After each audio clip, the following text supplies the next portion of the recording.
obviously, the proof is going to be in the pudding. But if he doesn't, we've got a bunch of students in Parkland and across America who are looking. And you know what? Walmart's paying attention. Guess what? Dick's is paying attention. So is United. So is Delta. They understand that they're talking about the next generation. They are angry. They want action. And the time for action is now. He basically, as you said, essentially endorsed what sounded like a Democratic package of effect, more or less. What was the reaction? What was it like in the room?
Some more that you make. Oh, okay. I'm supposed to keep taking 3 a day until they finish. It's just as limited. Once you do the 10-day cycle, then it's 1 or 2 things. I only get the 10-day cycle done. Oh, okay. I ain't been taking them every day. Oh, okay, you do for what is it, 17 to 10 or whatever plans you need. Like you'll notice it's about start getting big summers. They don't get stick anymore. Yeah, it's not running too fast sometimes. Running to like looking at Small one. Well, I guess I was insisting too much that everybody coming out fast enough. When they say you be working.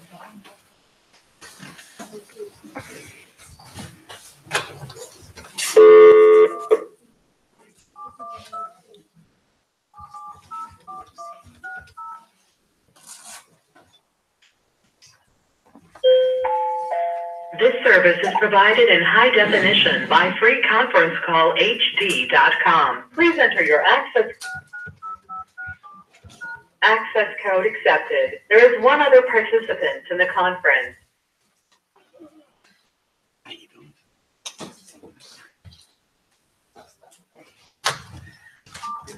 All participants are muted and they can unmute themselves.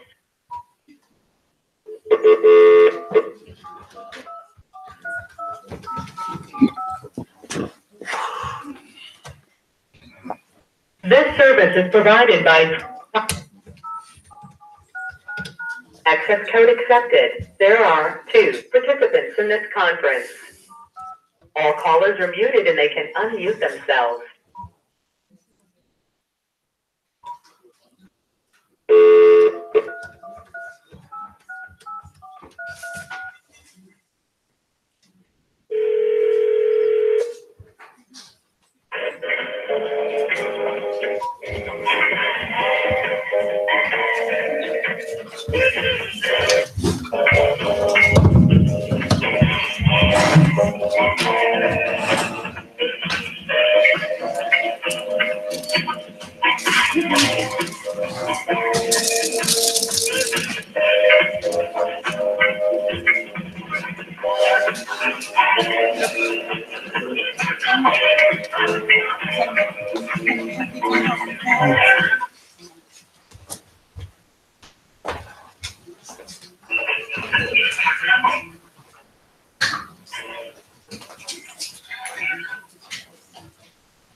Specialized graphic design provides professional graphic design services from established companies, artists, creating a simple logo, complete branding, and delivering visual communication with clear detail. Everything excellent graphic design does Miss Peaches came. Thanks to your business department. We are at your service. Call 313-342-2166. That's 313-342-2166 or online at www.slwestgraphicdesign.com. We would like to invite you to support the efforts of the Unity and Rebuilding Fund. This is the website at www.unityandrebuildingfund.com. That's www.unityandrebuildingfund.com. We often hear how students work together to rebuild this. We're excellent. You can make online donations and click on links to start your project. Unity and Rebuilding. More on this 313-868-0000. The locus in 386-0000. Support the youth. You're watching WWBY, Detroit, Highland Park, Michigan. FM 88.1 WHBR, Highland Park, WBIE 107.3 FM Sharp, Amalia, Virgin Islands.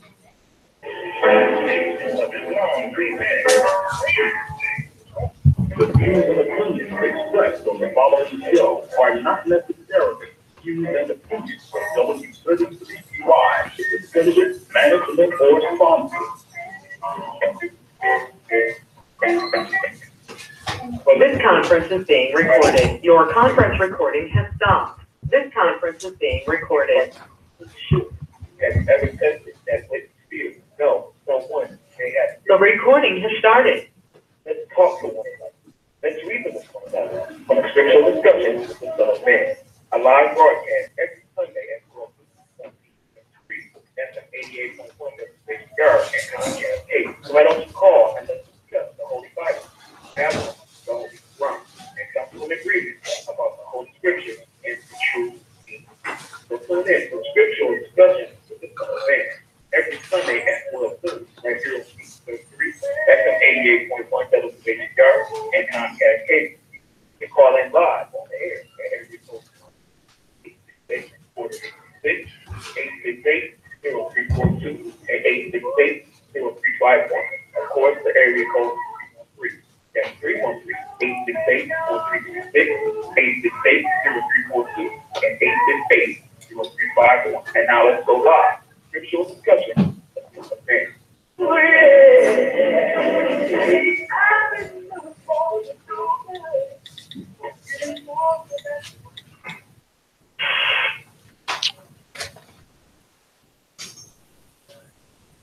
In the name of Allah, the beneficent, the most merciful, the truthful, and the most just. I greet all of you once again who hunger and thirst for truth and righteousness. I greet you all with the greeting words of peace. May Allah's Salaam Alaikum.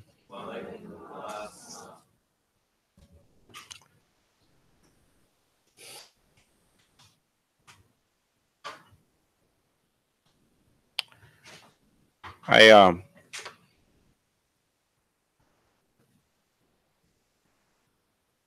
want to give those who have disagreement with anything that we have to say.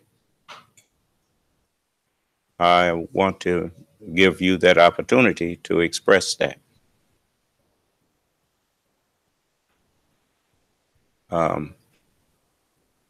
So you can press *6 on your phone, and I will take you one at a time.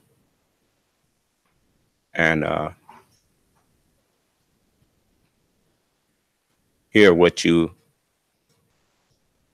have to say.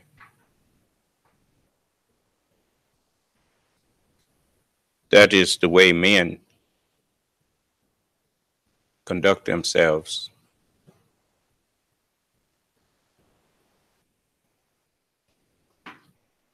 we don't have to get behind one another's back and talk each other down. If the one that we disagree with will make himself available, then we can have manly dialogue.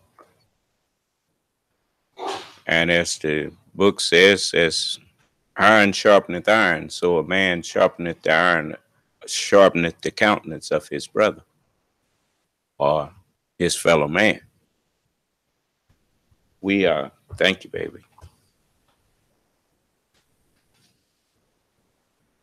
The messenger, he said it like this. He said, scientists, brother, they attack each other. That's how we get to know more. We attack each other. And if you cannot answer with what you are attacked with, then something is wrong. Meaning something is wrong with your knowledge. And you need to go back and do some more research so that you will be able to give an answer for what you are trying to promote for other people to believe in. For if you don't understand what you are promoting, how do you expect other people to trust in what they can't understand? So you can't trust in something that you can't understand.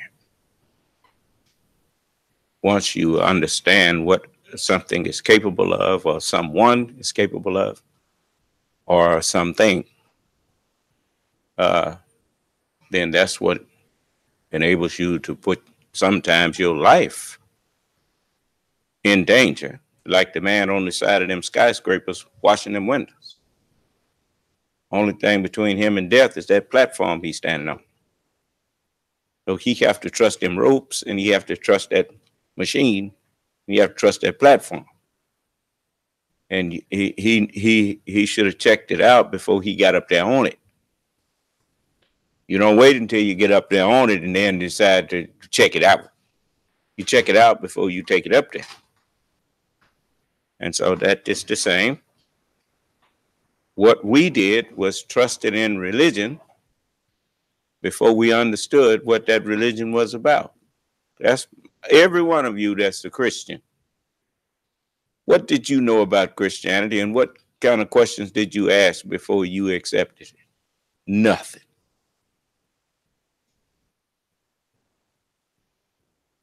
Not a thing.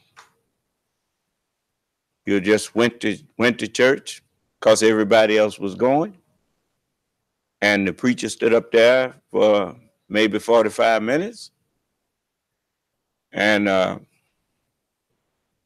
put on a show and told you that Jesus is Lord and told you that Jesus died for your sins. And if you believe that, you'll be saved.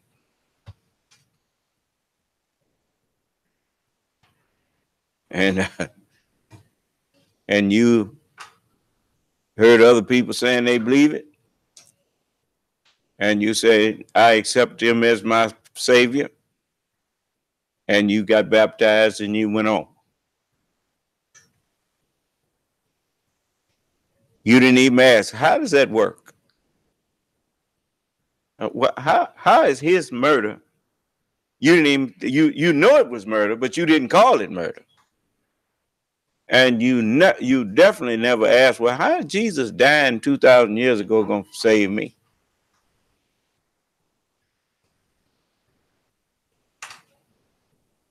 Then if you did ask, somebody told you, well, the Lord works in mysterious ways. You don't have to know how. All you have to do is believe it. And after you went, with your pockets a little bit lighter. You didn't never go in there and come out with your pockets not lighter than it was when it went in there. So I'm here to put an end to people robbing you. And that is what I'm doing. Now, the first thing you have to do is frighten the robber into staying away while you out there. You'll notice, no preachers come in here to call himself arguing with me. Why?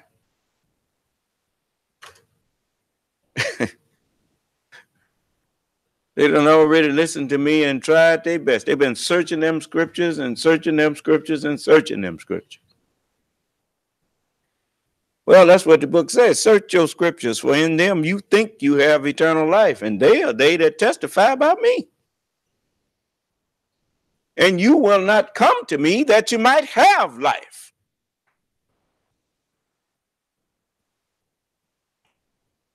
So this is something that I want to, circumstantial evidence is something. It's just like when I was telling you about circumstantial evidence, that you come to a conclusion that becomes apparent to you based on circumstances, based on things that you do know. It's kind of like now I'm not pretending to know a lot about algebra and trigonometry and geometry, but in algebra, they teach you that you don't have to know. You can have one unknown or two unknown figures, and they teach you that you can work out a way based on the known to find out what the unknown is. And so that's what circumstantial evidence is. When you have things that, for instance, I'll show you an example. Donald Trump, he went around for approximately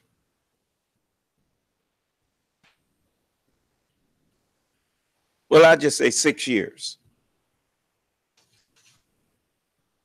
declaring that President Obama was not an American citizen. You recall that?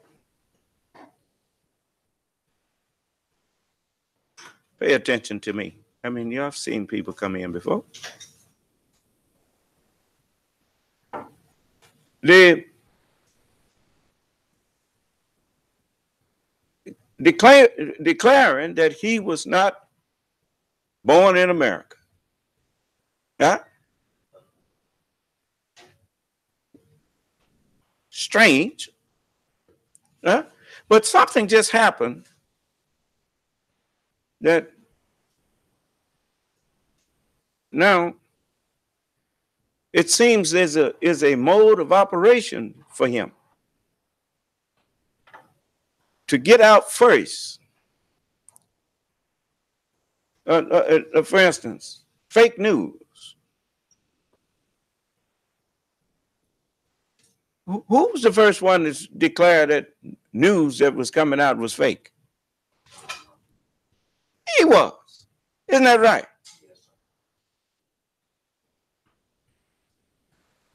So that when you catch him in a lie and you say that he's giving you fake or false reports, what is that designed to do to the mind of the average person who does not think very deep? Oh, you just saying that because you heard him say it about you. Huh? He said election fraud. The election tampering. Who was the first one brought that up? And who'd you find out that was really helping people tamper with the American people's election? His friends over in Russia. Is that right? He even got out there and he said, Russia, if you got them, we sure wish you would show them to us. I think you would be mightily rewarded by the press. Is that right? Okay. And to this day, he has never said anything negative about Russia or Putin. Isn't that right? Now, I'm talking to those especially who support him. You know, I used to support, I'm not going to name them right now because it's irrelevant now because they're not around. But I used to support lieutenants and squad leaders and ministers.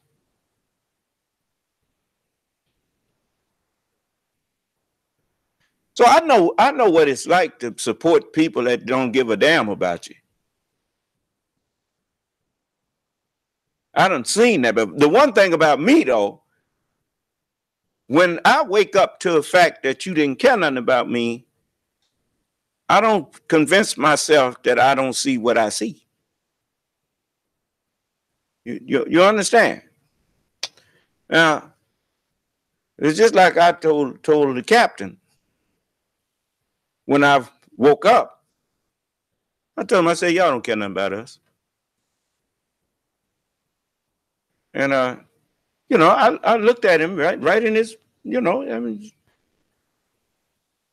you know, and then I looked at the lieutenant that was standing up over me and I told him, I said, what you think you gonna do to me? And he said, oh, Brother Marvin, ain't nobody gonna bother you. I said, I know he ain't.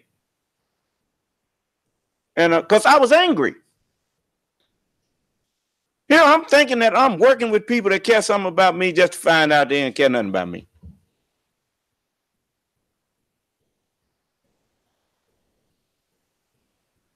You see, you might get mad because I caught you, but you can't be half as mad at me for catching you. I got more reason to be angry than you.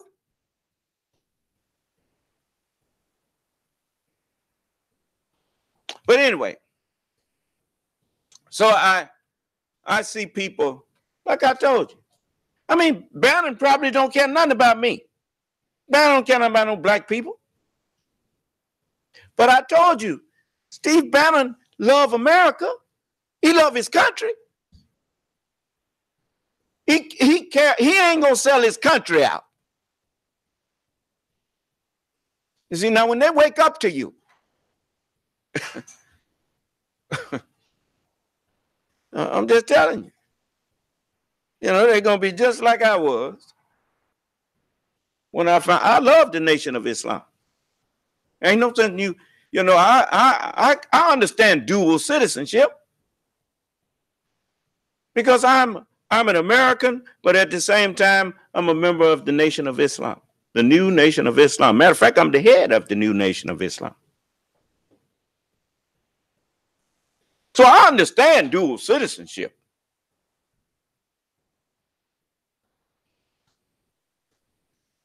But the thing about me, I'm going to tell you if I think America's wrong about something, and I'm going to tell you if I think that the new Nation of Islam got to get something together.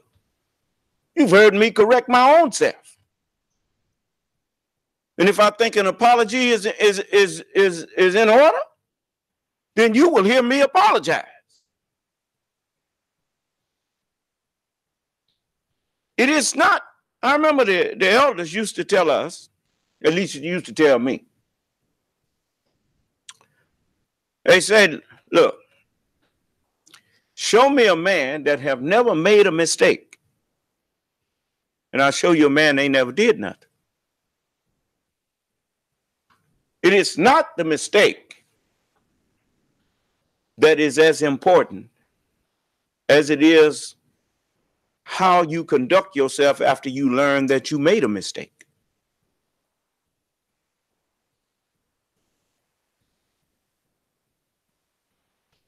Do you correct yourself? Or do you obstinately continue down the road even after you see that you were wrong? But anyway, so that is what, so we've heard the terms fake news. We've heard the term election tampering. What is it? Election fraud. And it seemed like everything that came out of his mouth now proven to be true against him.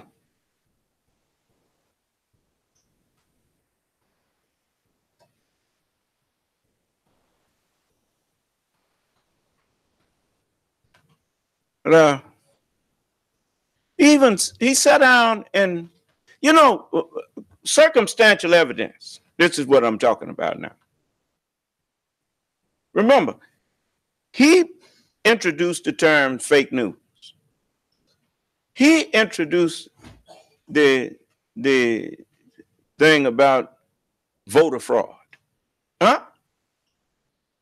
I mean, him and the boys that's in his camp. Don't you know that don't nobody make that many mistakes? Let me show you something. You can make a mistake and hire one crook. You might make a mistake and hire two crooks. And I'll give you three. But look how many crooked people he done hired. Now, how in the world he didn't know? As like he stood up and said once, he know more than the generals do about what's going on. Huh? See, you thought that was just fluff. But see, I'm talking about circumstantial evidence here. So now,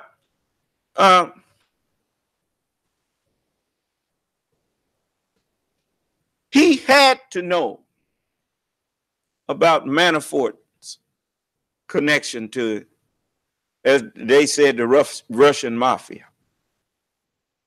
Huh? His son, when asked, what is your favorite city? He said, Moscow.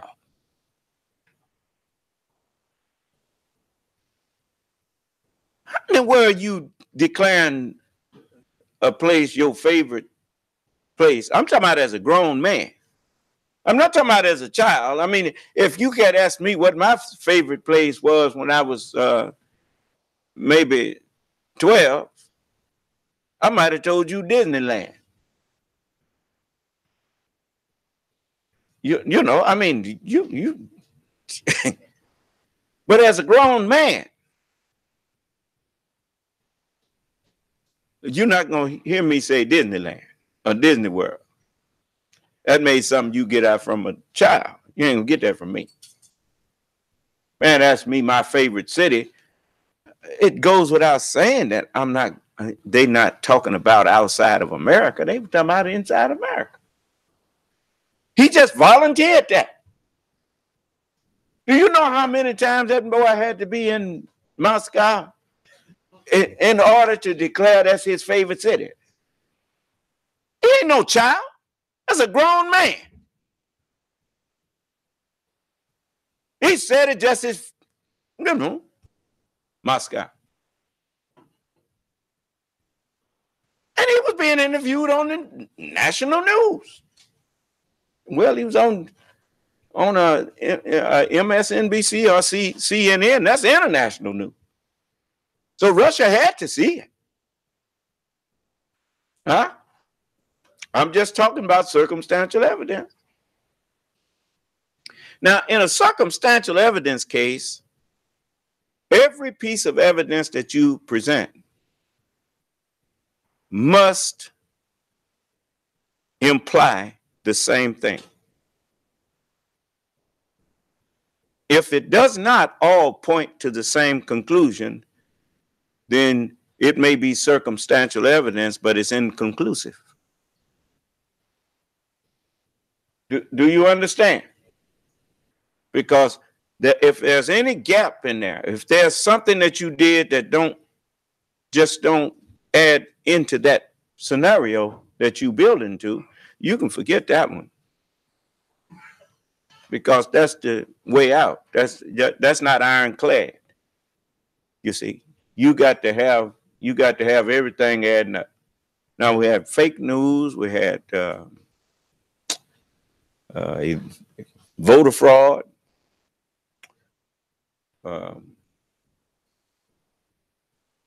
and he used this term crooked Hillary. While there is no other than gossip, Miss Clinton ain't never even been arrested. She's never been charged with anything.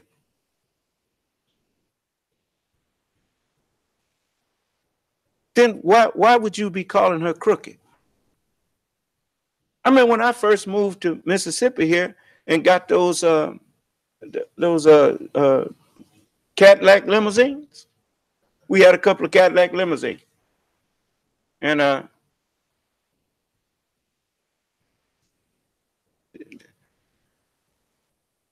people said we was bringing drugs in here in the hubcaps. I mean, that's what one of the brothers told me, that, you know, I used to get the cars cleaned up sometime, and I went to him. He said, you know, they say you bringing drugs in here in them hubcaps. I say, I tell you what, go get the one that say he bought some drugs from me and bring him to me. That's why you do that. You always have a right to confront whoever is accusing you.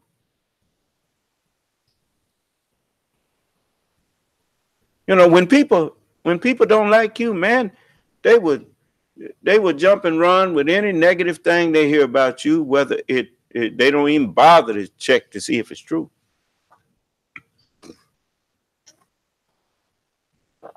Let me tell you something about the mind. The mind is to any situation that comes up in your life is what they call, when the president, he gets in office, he gets to pick a cabinet. You see, and it's called a cabinet for a reason. What it actually is a think tank. He picks people to be his advisors when he needs to. It's just like when you run into problems during your daily routine. For the most part, on the job that you have, your cabinet is your mind. And all of the knowledge that you have accumulated is up there just waiting on you to go in there and file through your cabinet and get the advice or solution to whatever problem you're currently facing. Do you understand? And so that's why, presidents, they are, because they have such a weighty responsibility, an awesome responsibility. They are allowed to pick and choose who they want around them as sounding boards, as advisors, whose advice they respect, whose intelligence they respect. And at the same time, their choices tell the Justice Department whether the Justice Department got the right one as the head of the government. Because it's not so much as whether or not one of the main qualifications for leadership is knowing how and where to delegate authority.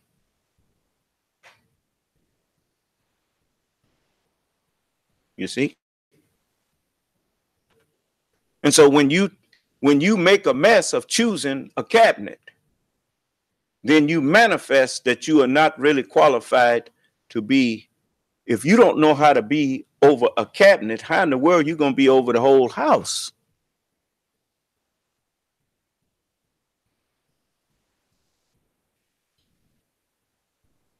Part of leading is knowing when you can't. And you find someone who can take up that slack in areas that you may be deficient in. Because just because a person does not know everything does not mean they're not qualified to lead. Does he know how to find out what he doesn't know? Because there's no human being on this planet that could possibly know everything.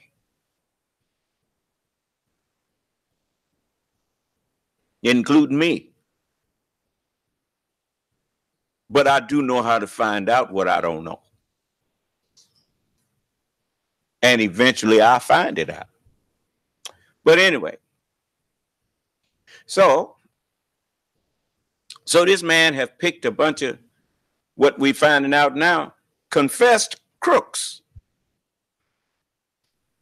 Confessed crooks. I'm not talking about somebody who got some charges trumped up on. I'm talking about these people in this joke of a justice system. You know, he called the American justice system a joke.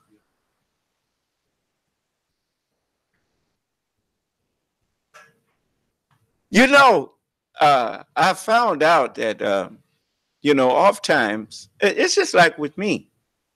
You know, sometimes you have to pretend you don't see in order to see what you need to see. And many times because you apparently to the perpetrator, apparently to him you don't see, he gets bolder and bolder with his stuff. Huh? Get so bold, he come out and say, justice system. If you knew anything, I'd be sitting up in jail. That's what he'd be thinking. Say, your justice system is a joke. Well, see, I know what make people say something like that. They say that because some kind of way they done assessed you based on some of the things they've been doing. Just like when you tell somebody you better watch out for that dog, that dog over there in the junkyard. If you gonna go over there and get some, and somebody say, "Oh, shoot, that dog, man, that dog, you throw him one steak and you good." do you understand? So that dog is a joke, huh? Yeah. So, the one thing about the investigative arm of this government, just like people hear me talking about it. Well, you think I'm stupid? I'm living in a country under a ruler. What you think? I'm not paying attention to how that ruler rules and what has made him so successful? My teacher told me to study the devil. He said, study the devil, and that he works hard to be successful. Works hard at what? Whatever his job is. And they got a saying, not on my watch. Oh, you thought that was a joke? It wasn't no joke. You don't get to rule the world and anger so many. You know how many countries hate this country? Every one that they've been at war with. Do you honestly think he's sitting up asleep while all these people coming in and out of his country, and you think that he's just sitting up there asleep and you just can do what you please? An example is about to be made. You know, when you underestimate someone that you are fighting, whether it's mentally or physically,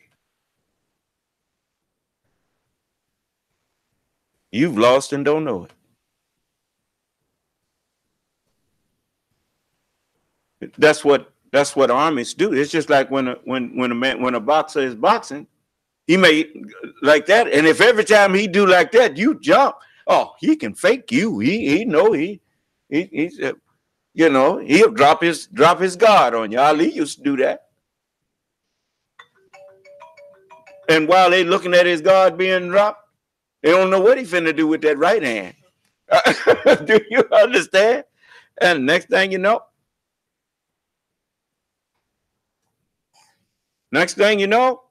he on the mat. Didn't even see the punch that got him. Huh? You see? And if he didn't, they didn't even realize that Muhammad Ali, he wasn't just a good fighter. He was a statistician.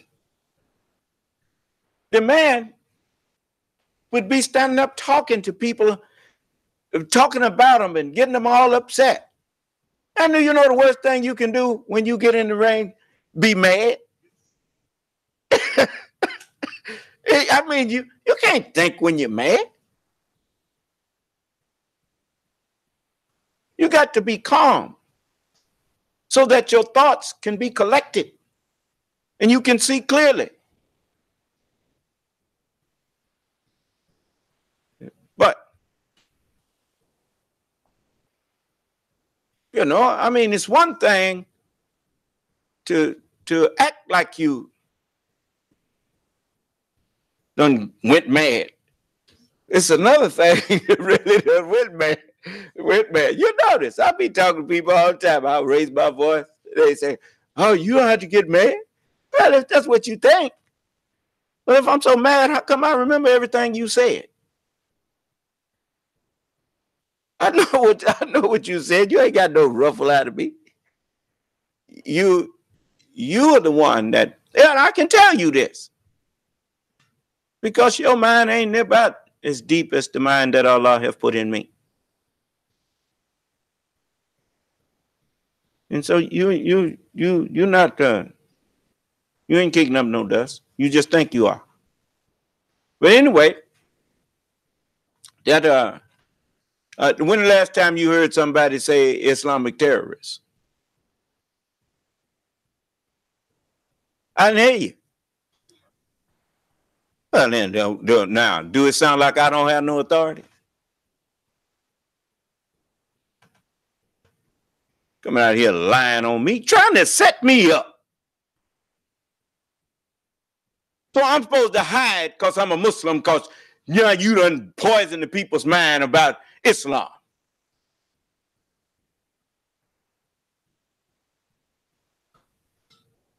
If you want to live long, you better keep your mouth off of Muslims.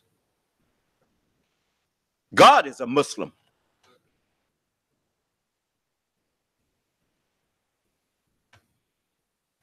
A Muslim's word is bond, and bond is life.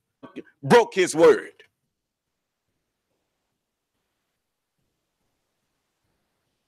Matter of fact, the book said that's the one thing that's impossible for God.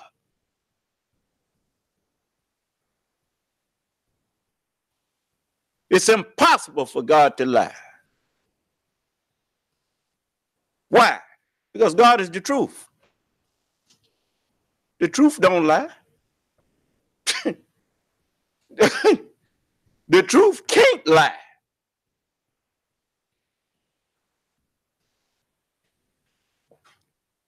And the best knower of the truth, when he's speaking, he can't lie either, because he's speaking the truth.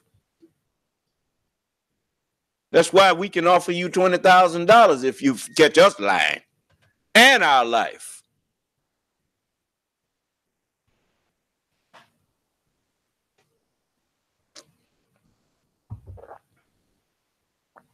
Now, so all of these things pointing to something. You know, Putin complimented him, said that he's a genius. He called Donald Trump a genius. Donald Trump said he will accept a compliment from Mr. Putin. Huh? He said, him and Putin, I think we could get along. Is that what he said?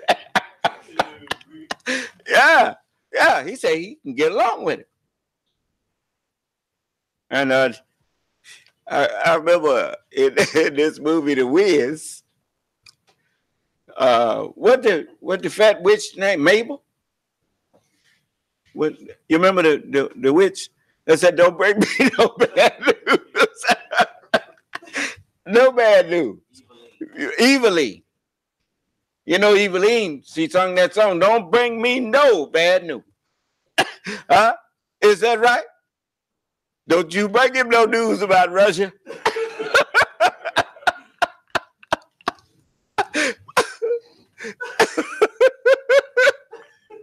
I'm sorry. I ain't got no business stand up here going off like this.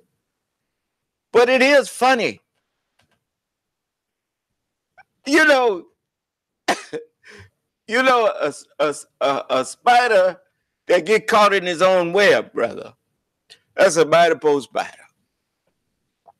People be trying to figure out, well, how could he do that? Don't he know something? Look, it ain't never no right way to do a wrong thing. Ain't no such thing as the perfect crime. Crime itself is imperfect.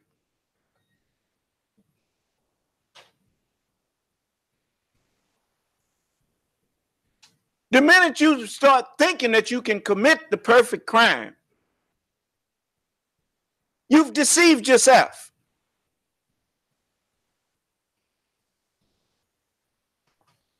You know how? Yes, how? Ain't nobody gonna catch me. The book already answered that. Does man think no one sees him? And that no one hears him? Has he not eyes? Has he not ears? Man is sufficient as a witness against himself. That's why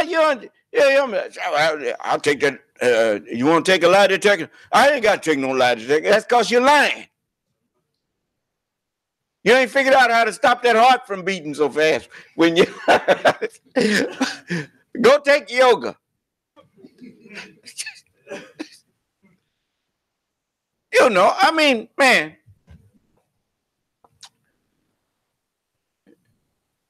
The thing that you got to learn to do is stop deceiving yourself into thinking that evil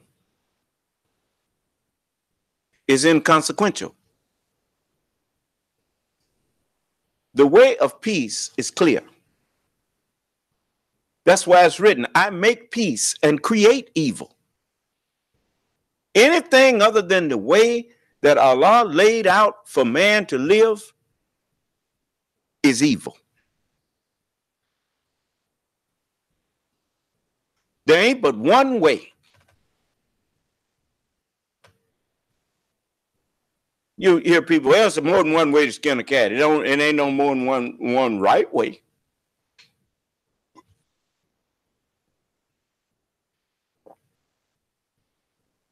There's a whole lot of ways to say one half, but it ain't but one best way.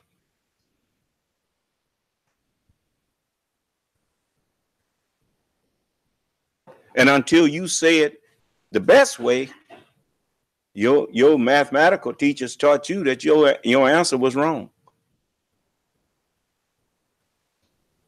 Is that right?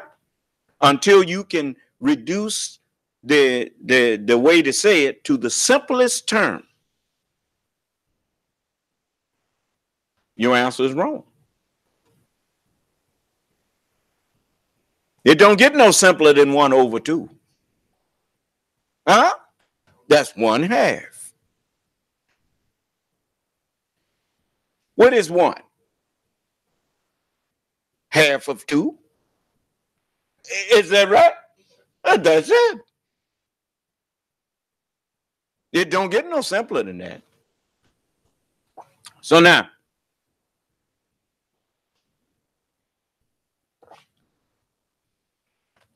we got the fake news. We got, the birther thing first. The citizenship.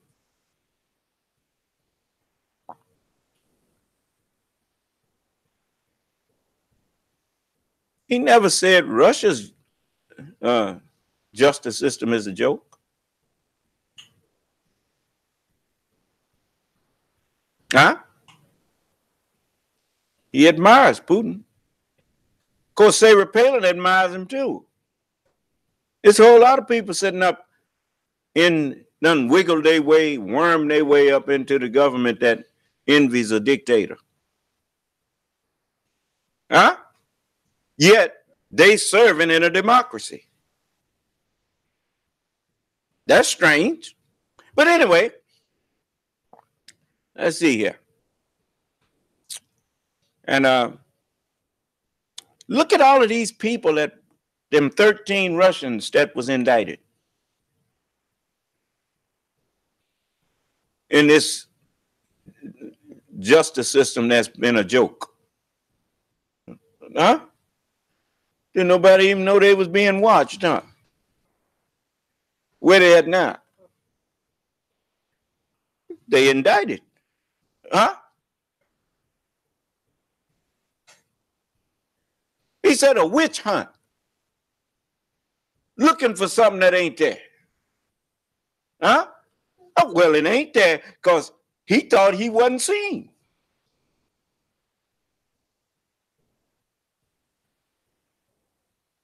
Let me take you to first.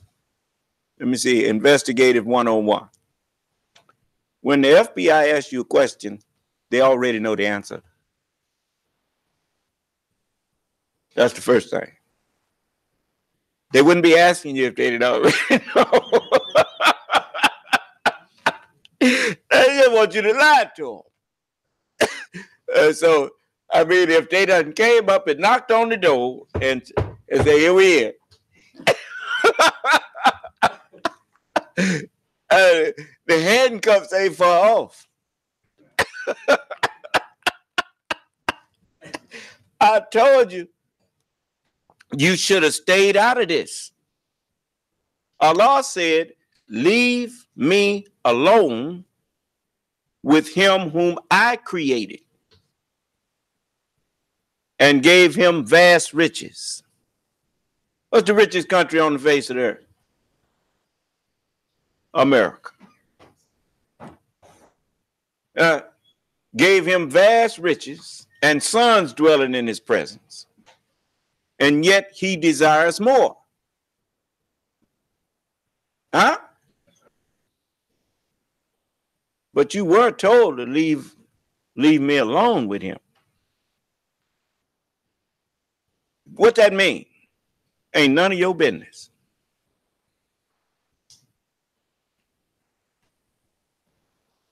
Who told him to go out and make mischief and deceive as many as he could? Well, then who are you to judge the one that Allah sent off to make mischief? He didn't, even the one who made the mischief, he told him, he said, you know, I'm finna go out here and do this. And his Lord told him, that's the right way with me. Huh? He said, but remember the Sabbath day. To do what? Now, once I come and speak and you find out that I'm here, then you know that you're supposed to stop your evil, stop your work.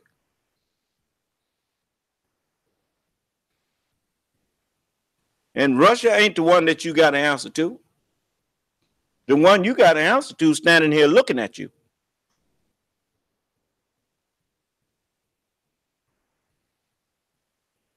Now, any of you who think that ain't so, unmute your phone and tell me that you don't think that I'm the Lord, that I'm the one that's got to judge you.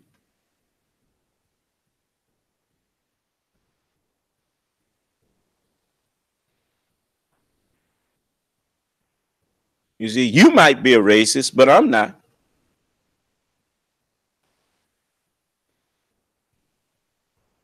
I believe in justice. Justice is you get the reward of what you've been doing or what you failed to do.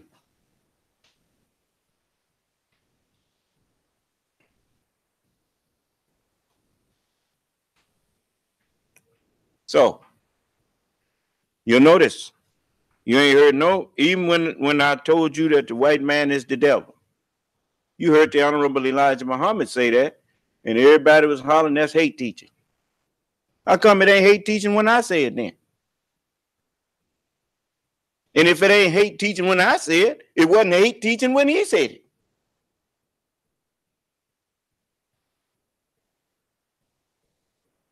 I got tapes that show you the devil been calling himself the devil for a long time. What you think Bub is? What's happening, Bub? What's up, Bub? Beelzebub? What?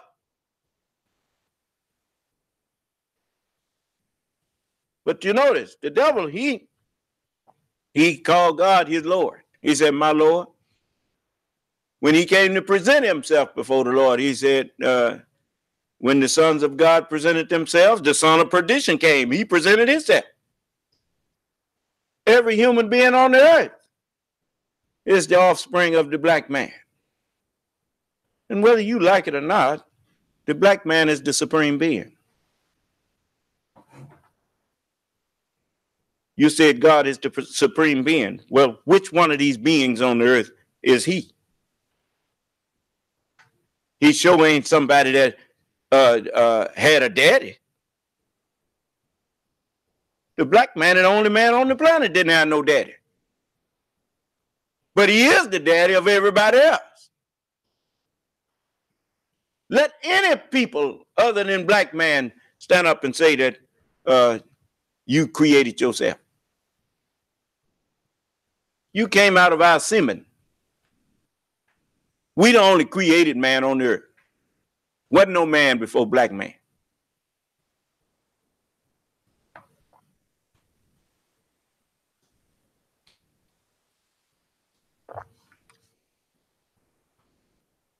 And all you can do is wonder how we did it. Now ask me how I did it, how we did it.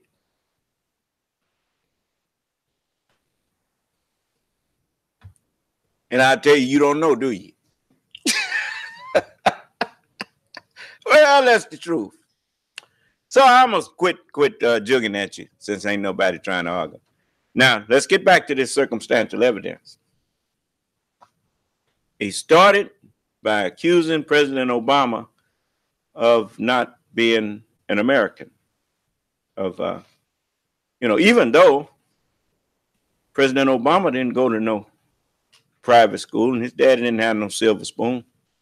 He went through the public school of America and then he went to Harvard, which is a public school too. It's open to the public if you can pass the entrance test to get in. Huh? Now, but he harped on that, didn't he? Not an American, not an American. Why was he so interested in saying that President Obama wasn't an American? And why is his son's favorite city Moscow?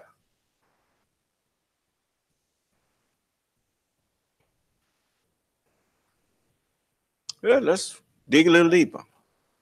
Do you know some people have dual citizenship? You do know about that, right?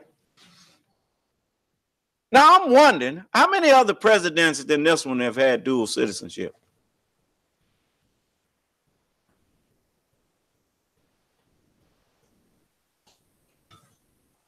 I mean, he's had his pageant over in Russia. Building a hotel where? In Russia. All of the people a lot of the people, look what happened when he opened up the White House, the Oval Office, and kept the American press out and let the Russian press in.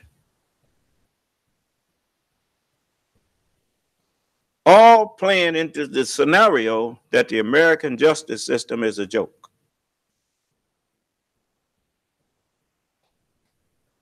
He said it. I didn't say that. He said it.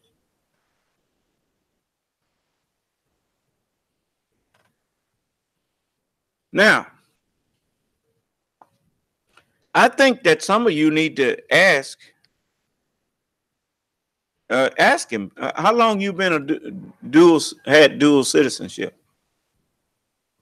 Just ask him.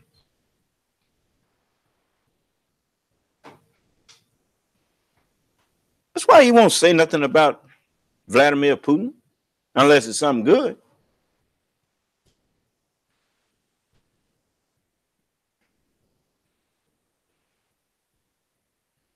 He saved all of his insults for American presidents, for people in America that won't kiss his ring or whatever. You know, they call them rings of thieves too, right? Yeah. Now, yes. I didn't hear you. Well, it's private, but you can get into it if you got enough money. You know, I'm pretty sure if you have enough money, you can go, or you have good enough grades, people will give you a scholarship to it. See, this is something about good schools. You know how they get reputation of good schools? How do football teams get a reputation of being winning teams? Well, yeah, they win, but what they what? They want some good players. Colleges want wise. They want some top-notch students. I guarantee you, you get good enough there, they'll come looking for you. Why? It ain't because they care so much about you. They care about their reputation. This one will be a good one to send out there and he represent us. Huh? Now you see? All right. So, this is the way this world works. You see, if you're good enough, oftentimes they'll give you a scholarship. just to have you as one of their proteges. Do you understand? So, but of course, this president now, he ain't no Harvard graduate. I'm sorry. I'm gonna cut that out. But anyway, that's one of the things that all I can think of is that he must be he must have dual citizenship. I mean, why else would he not say anything against Russia after having irrefutable proof that they have been meddling in America's election?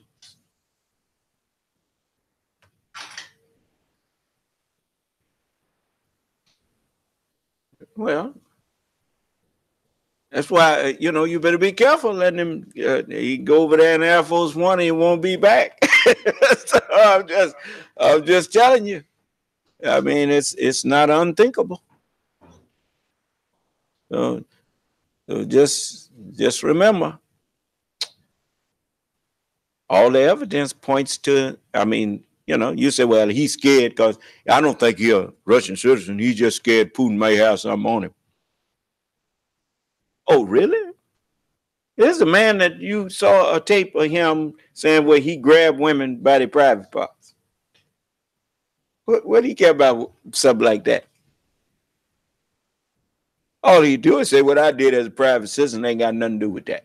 Ain't got nothing to do with this. Is that right? No, it's something else going on there. Especially when his son's so in love with Moscow.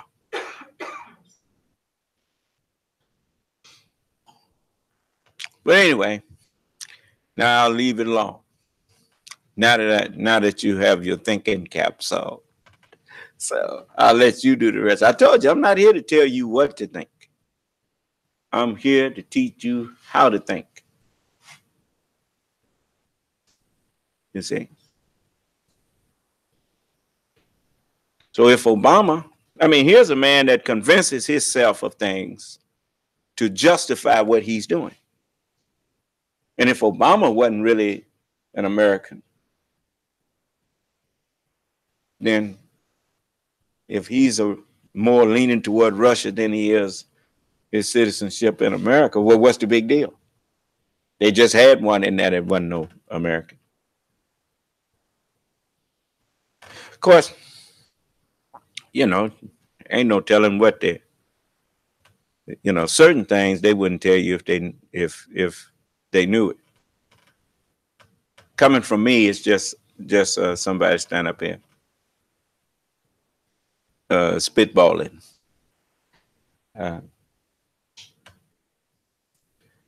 But the evidence points to somebody that really is careful about how they talk about Russia. It's almost like he's in love with that country. You just don't, hands off Mother Russia. But anyway,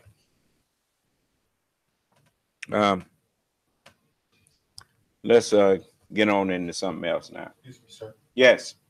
Naomi asked, she said, sir, you wanted me to remind you to teach on the mind being. I already did. I already taught on the mind being like a cabinet. So y'all keep up with me now. I think I taught on that, didn't I? Just a little while ago. Yeah. Okay. Now, Muted. who is that messing with the lines there? Why you do that? Hold on, huh? Hold on. Unmuted. Okay, can you hear me on both lines? Testing, 1, 2, 3. Yes, sir. Okay. All right. So I want all of you to learn to really pay attention. You know, that's one of the reasons why I think I'm gonna stop teaching so long, because you know you forget most of what I say anyway. But anyway, I want you to hear something. Oh, let me give you some further proofs of what I've been telling you.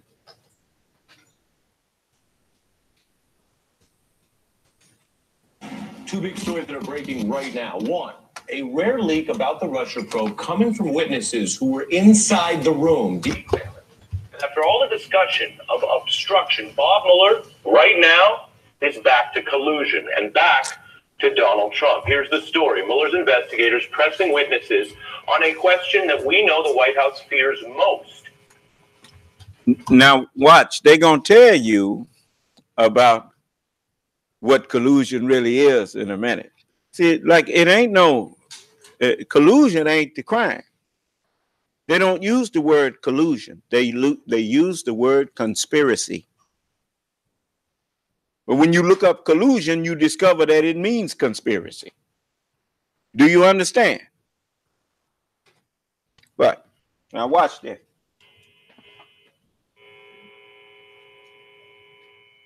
Did Trump know about the Russian email hack against the Democrats in advance? And was he in on it? Two, the other breaking story right now. Top Trump aide Hope Hicks resigning. She's out. This news breaking literally a day after she faced Russia investigators. Hicks is Trump's longest-serving aide. She had faced a grilling by Mueller's team back in December, and Mueller probing obstruction, of course. As I mentioned, that is an issue that Hicks has potential exposure on because of her involvement in those questionable, misleading statements about the original Trump Tower meeting. Now, as for the statements she made yesterday, they fed these leaks that she admitted telling, quote, white lies sometimes for Trump. Now, that news... You see how they all bear me witness? You look up white lie, and that's the only color that they put next to lie. Not brown, not yellow, not black, but white lie. You see? When he speaketh a lie, he speaketh of his own. He calleth after himself. For he is a what? A liar and the what? The father of it. Okay. That's what we made him. Allah is the author of truth. When you listen to Allah or his representative, you don't listen and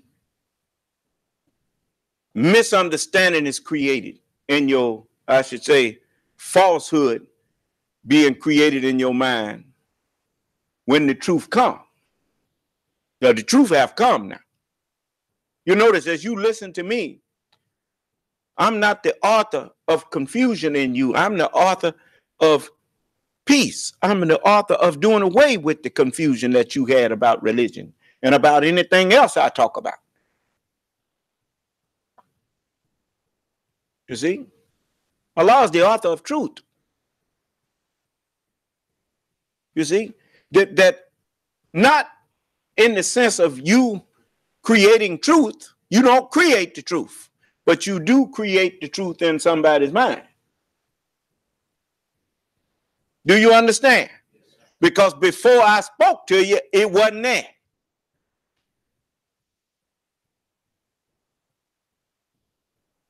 Now do you understand? So this is what's going on now. The truth has come, and falsehood must vanish. And those who hold on to falsehood, they are being gradually left behind. And you'll see it in there pretty soon. You'll be trying to tell somebody, hey, don't you know what the teachings is and what not? No, they don't know because they ain't paying attention. And you can't teach them. You ain't got enough oil for nobody but yourself. Do you understand? All you do is remind people. And if they want to do something different, that ain't none of your business. You tell me, you say, I told so-and-so, and they kept on doing it. And I'll do the rest. And you stay out of it. You ain't their judge. You ain't nobody's judge. You are held accountable to do what I say, period.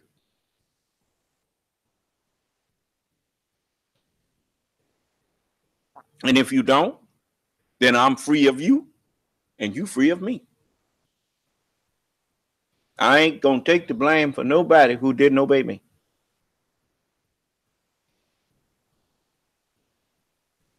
Did you hear me? I'm not taking the blame for nobody who didn't obey me. If you obey me, I will take the blame. Other than that, you're on your own. Go and set that air on 76 instead of when it looks like it's getting chilly in here. But now, let me let you see something else here.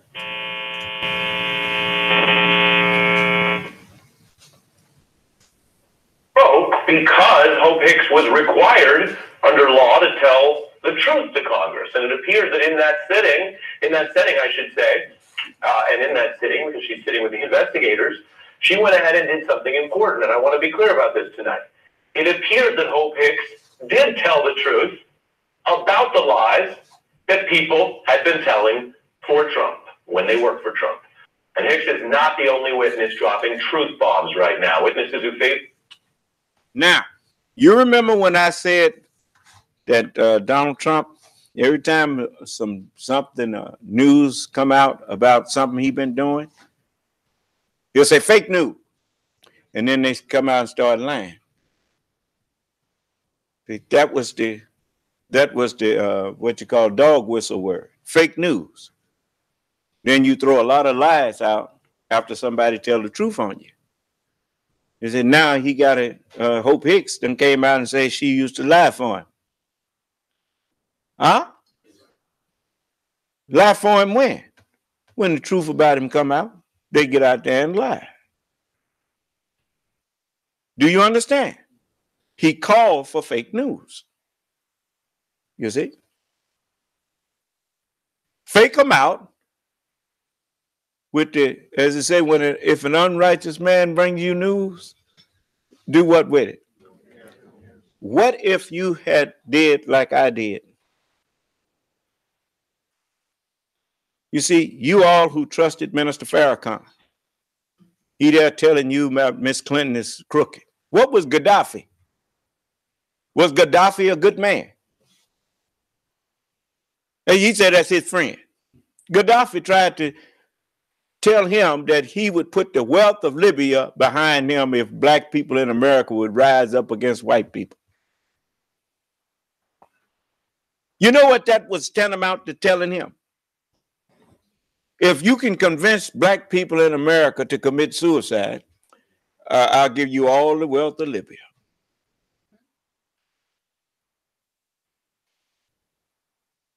Farrakhan ain't never been in no war zone. He ain't never been in no military. He don't have the slightest clue about the science of warfare that this man who's ruling knows.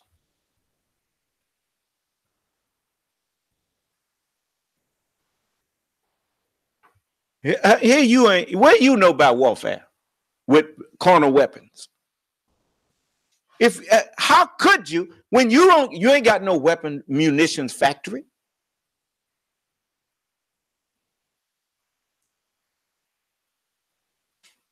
That was the most stupid thing that could have been suggested. But that's his friend.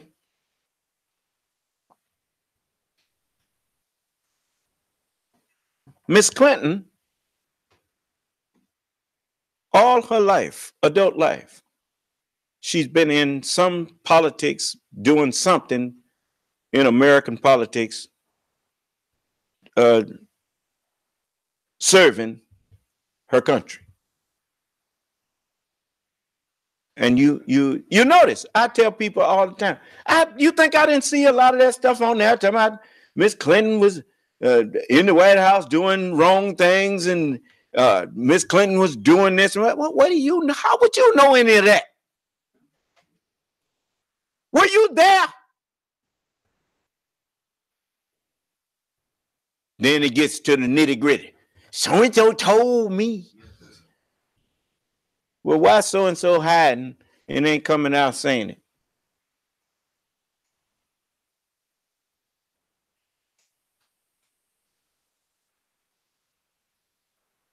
Don't you know in the courts of America that hearsay is not acceptable as evidence?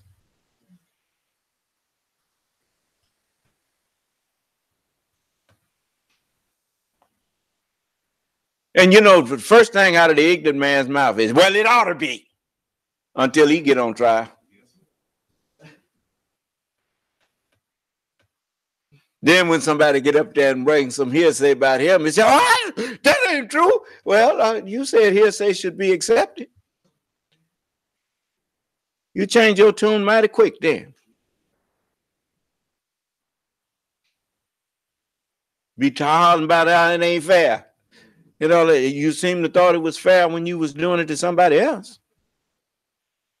It's just like when Gaddafi was using the wealth of the Libyan people, and the next thing you know, he dropping bombs on his people that disagreed with him. If you are right, look, when people get on me about the flag, that they don't like what I'm doing with the flag, do I be ready to beat them up? I do it, tell them, come on in here and tell me what your problem is. Because I know they don't know what you're talking about. They don't know that they don't know.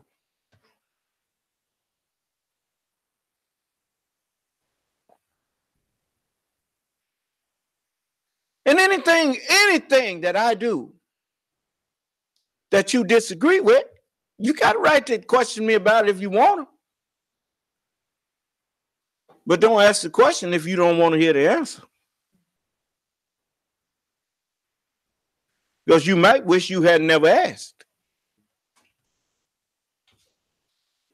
Because ain't now one of y'all my judge. Not one, and not no group.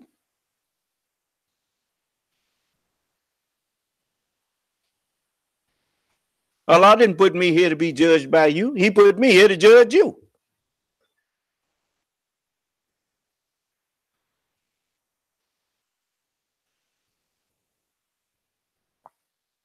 You can't judge what you can't understand. Now, you couldn't understand the Holy Scriptures. Then how you going to judge the man that this scripture produced?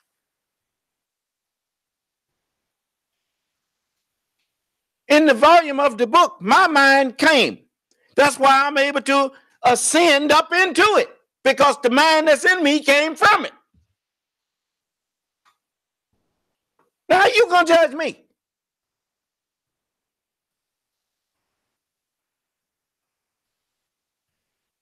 I can descend to where you at and judge you, but you cannot ascend to where I'm at and judge me. The sun's light can descend to the earth, but the earth ain't got that kind of light to ascend to the sun. Do you understand? Do you understand? All right. Now they getting into Mr. Mueller and the FBI. They getting into, you know, they already know what this man did. You think they don't already know? But they got to walk the dog for you So he walking the dog. Do you understand? Ain't no fake nothing coming out of there. This is a true and real investigation that's been going on for years.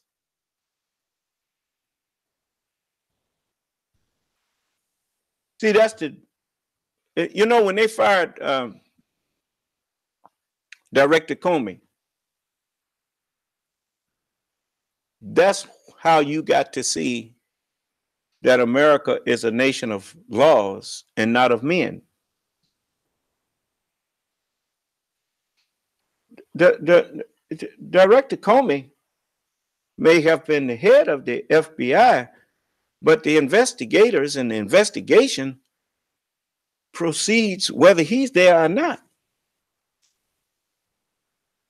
It's not no thing, cut the head off and the body die. That don't work like that.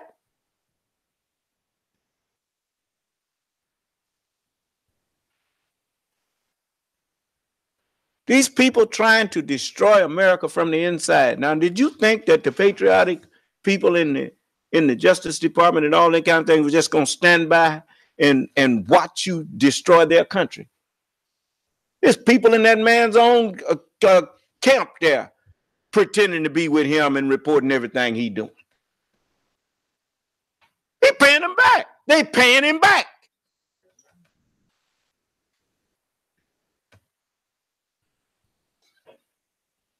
Get every one of them crooks.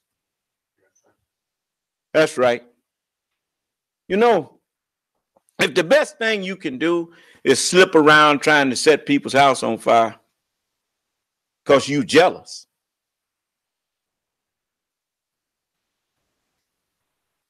well, then that proves that you don't have anything better to replace that house that you're trying to burn down. Because if you had something better, you wouldn't have to be trying to burn their house down. All you'd have to do is just go on and build your house and let people see the difference. And then they'd be trying to slip into your borders and trying to get in your house. Is that right? Excuse me, Son of Master? Yes. Wa alaikum as-salam. You wanted me to remind you the mind is a cavity, not a cabinet. You already taught about the cabinet. The mind as in mind your own manners. Yes, well, likewise, cavity and cabinet, that's what you call your where your brain is. It's the cavity inside of your skull, your cranial cavity. But in actuality, it's just like when you have what I was telling you when we was on our way to the airport there. You notice you call a place where there's a hole in the side of a mountain, in the side of rock. Mountains are rock. And when you find a cavity in that mountain, they call it a cave. They call it a cave. But it's a cavity of sorts. And well, likewise, inside of your skull, which is, the hardest bone in your body, your skull, like a rock. And it has a cavity wherein you find your brain. And in that brain, that's the seat of the mind. And then that mind that you notice when you have gold inside of that cavity, they call it a mine and not a cave. Is that right? If ain't nothing valuable in there, then it's a cave. And some people are cave people. But when it's well, that's what happens when you have people, for instance, in Congress, that don't have a lot of patriotism in their makeup. You notice when Donald Trump, they all caved to him because they didn't stand for nothing. You understand? They ran for that office because they wanted a job, not because they wanted to serve the American people. Because if you wanted to serve the country and serve the people, you would not go for what he's putting down. You would be trying to warn the people not to trust this man. This man has no business in that position. And if you're going to vote me out, you're going to vote me out and regret it later. Just like they regretted voting Miss Clinton out and putting him in there. Huh? That's what you get for acting on hearsay. You didn't know nothing, and you trusted other people that you didn't even know.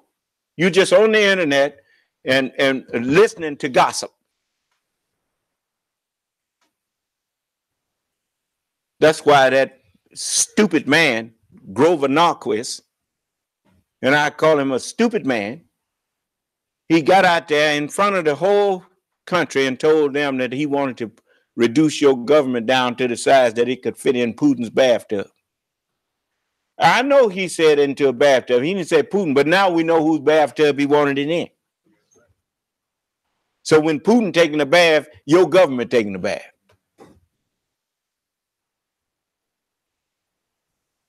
And these other people who in bed with him secretly, because you put a bunch of cavemen in Congress. You're going to get enough of not questioning people's credentials, who they are and where they came from. It's just like I look on there and I see a bunch of faces, black faces, that's just popped up on there like they were. Where do you get these people from? Now all of a sudden he's speaking for black people. He ain't speaking for me. Ain't got no history of them, but they just own that. Just like that little booger Hannibal Buress. What did you know about Hannibal Buress before they brought that up?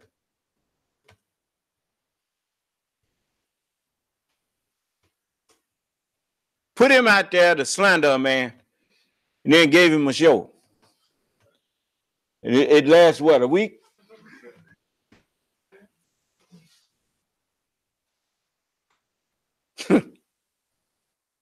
And yeah, you do right. All of you do right. Keep your mouth off of me.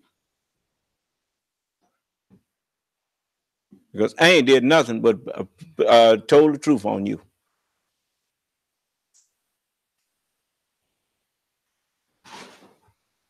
So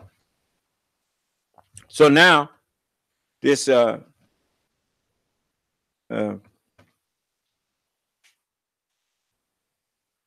all these black people that refused to support Miss Clinton. You know, when you don't be the center of attention,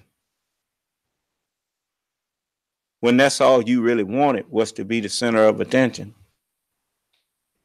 you don't like somebody else who's taking the attention. President Obama took the attention away from Farrakhan, Tavis Smiley, Cornel West, and all them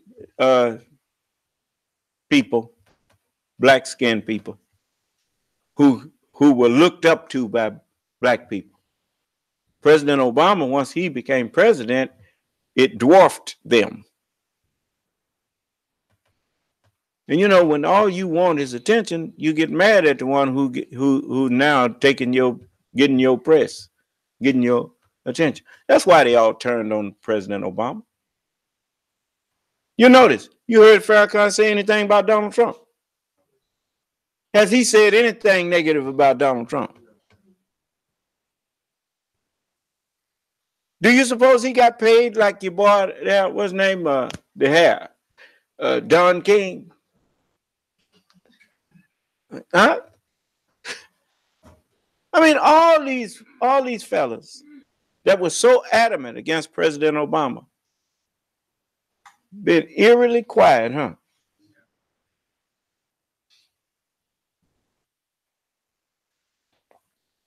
So, I thought that young man, President Obama, he was so what a pleasant change he was. As far as black men in positions of leadership, I mean, he wore the mantle of leadership with dignity, and not only made America proud and respected. He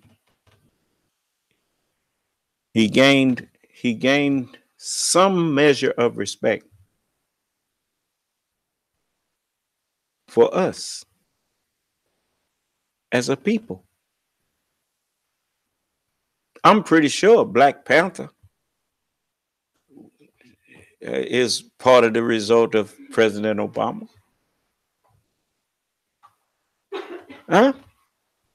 And no, I'm not trying to sell Michelle short,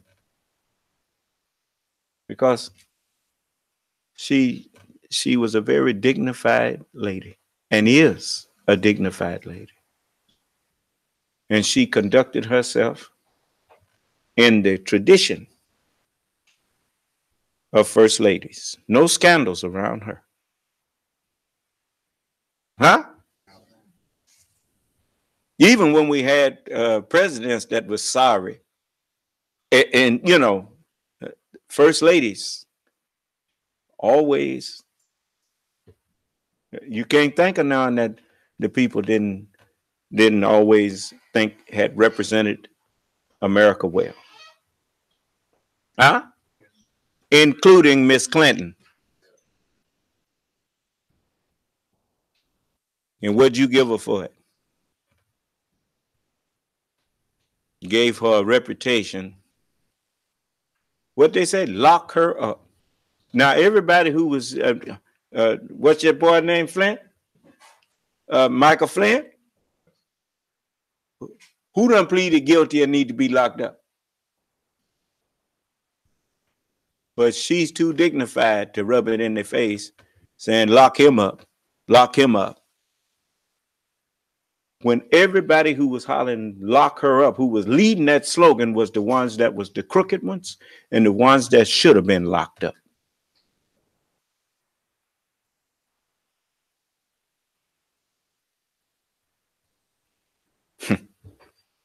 I noticed ain't none of his supporters saying nothing to me.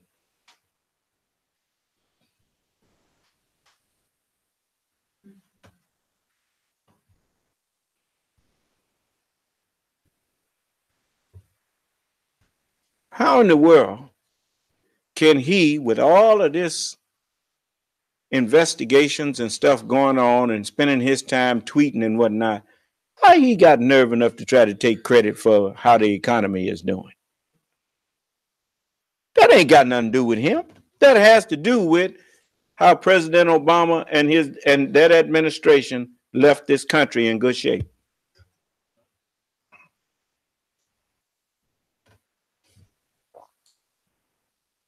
Anyway, I'm going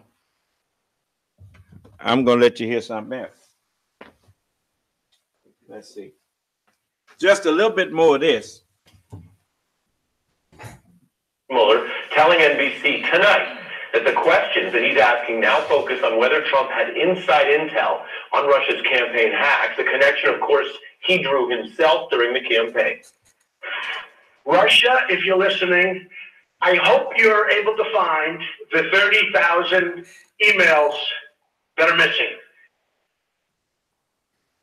What did he say? Russia, if you're listening.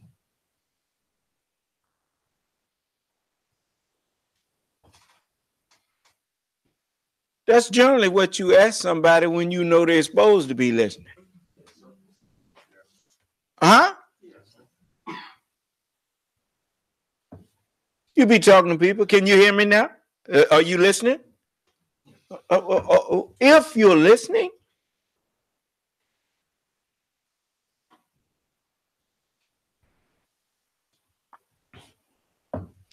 see how language tells on you? That's the way you talk when you know somebody's supposed to be listening. Huh? You counting on them to be listening. Get me them emails. Is that right? Yeah. I just listen to the way he said it. I think Russia, if you're listening, I hope you're able to find the 30,000 emails that are missing. I think you will probably be rewarded mightily by our press. That was July 20. Now I'm wondering how many of them 13 indicted Russians were sitting in there. I'd be curious to know if some of them was sitting in there and was probably nodding and letting him know, oh, we listening, and they're on the way. Huh? He called on Russia to help him. Now, just a moment. You do.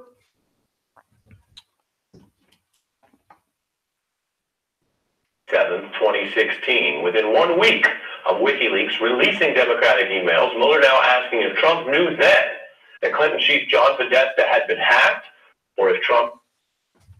Now, I just told you they don't ask you questions that they don't already know the answer to.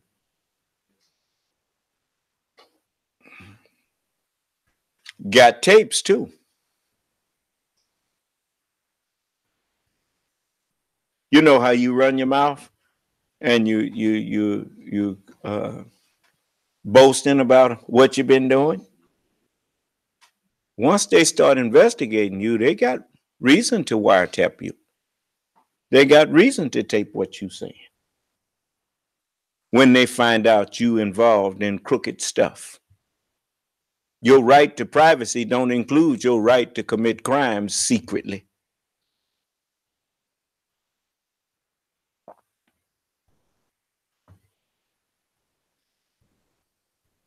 You see? See, that's the difference in you who claim to be Muslims and me who is a Muslim. Muslims enjoin good and forbid evil.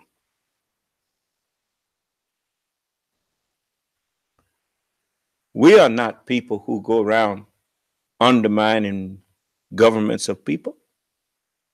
And if the laws of the land don't conflict with the laws of God, we obey those laws. And we encourage others to do so. And we discourage disobedience. Why? You claim you want a country of your own. How would you like it when you get your country? People ain't obeying your laws. As you would that men do to you. But that's just something you say. You don't mean it. You take Allah's word for a joke. But the response of the believers when they hear the messages of Allah recited, they say, we hear and we obey.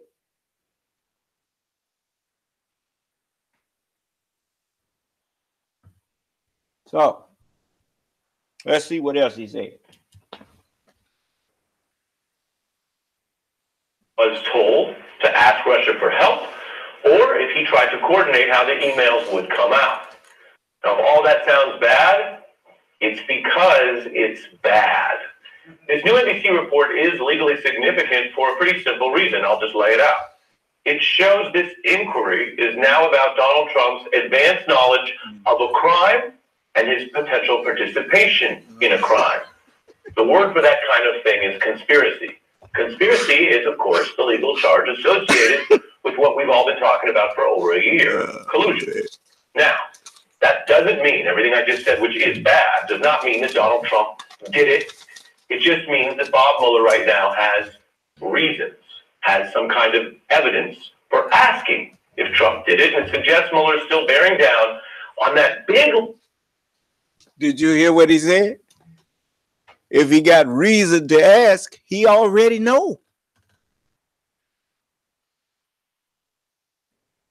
See, once they get you to line, are you aware that you're doing away with your credibility even before you get in court? Why do you think people pleading guilty? They done got caught in so many lies. Now he done compounded this problem. It's just like when you get in court. What's the first thing they make you do before you take the stand? Swear to tell the truth? How much of the truth? So why? Once you under oath, then if you say something that's it's not true, now they could charge you with perjury. How in the world are you supposed to get justice based on lies? You can only get justice based on truth. If the truth is in your favor, you plead not guilty, then obviously the truth is in your favor. Then what you lying about? Because you done lied when you said you wasn't guilty. Huh? It's just that simple. But now, let's move. We're going to fast forward it a little bit. I want you to see something else here. From the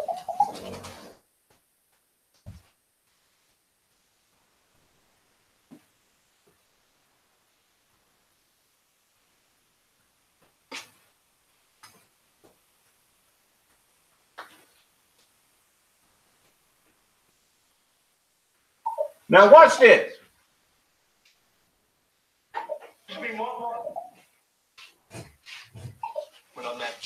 Now watch what happens when he's arguing with the reporter who's asking him, well, don't you think something wrong with Russia interfering in our election?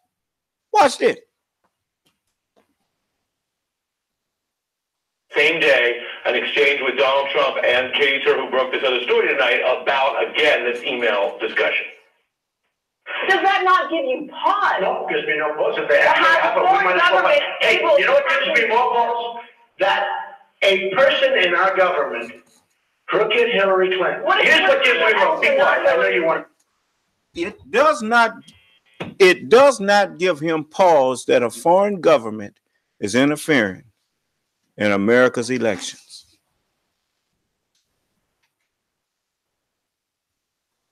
Huh? See, he had to promote a lie against Miss Clinton. Now, this is the man who was, I mean, he's adamant about Miss Clinton and them emails, wasn't he? National security risk, huh? Now, she asking him about Russia interfering in the election. That don't give him no pause.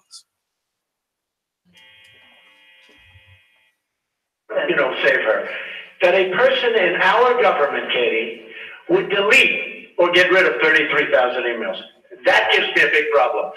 After she gets a subpoena, she gets subpoenaed, and she gets rid of 33,000 emails. That gives me a problem. Now, if Russia or China or any other country has those emails, I mean, to be honest with you, I'd love to see them. Carrie, how does that look in today's life? I mean, I think it's... You know what they say about hindsight? Is what? Now you know what you was looking at there. Huh? All right. Now, let's go a little bit deeper.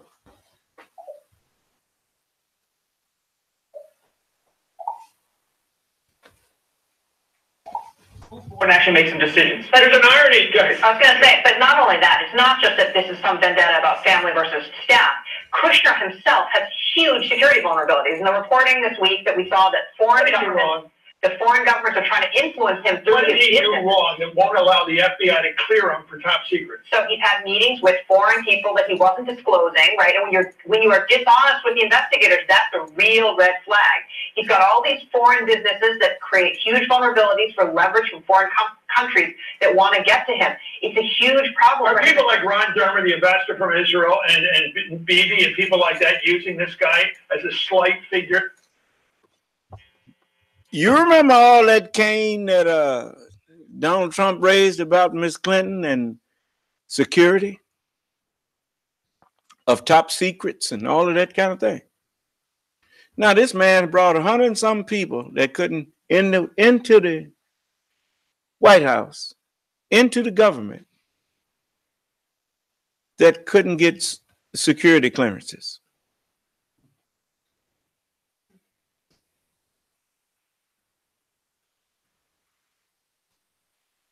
This is the man who was screaming about Miss Clinton being a security risk in the White House.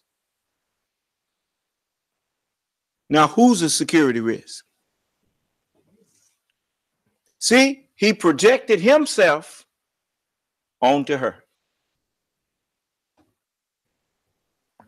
Listen.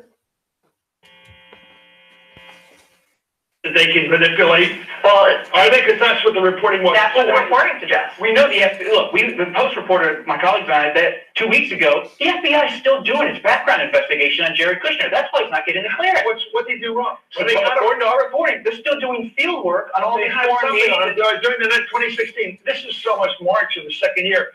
Then candidate Trump hammered Hillary Clinton for her handling of classified information. We all remember that. Let's watch him in action on what he says about his rivals. We also need the best protection of classified information.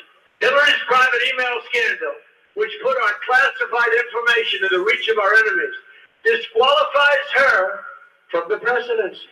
This was not just extreme carelessness with classified material, which is still totally disqualifying. This is calculated, deliberate, premeditated misconduct. In my administration, I'm going to enforce all laws concerning the protection of classified information. Okay, Peter, and so he gets it like. Is he protecting it? You see? See, that's what happens when you know, people who run with gossip, they always get angry when the truth contradicts their gossip.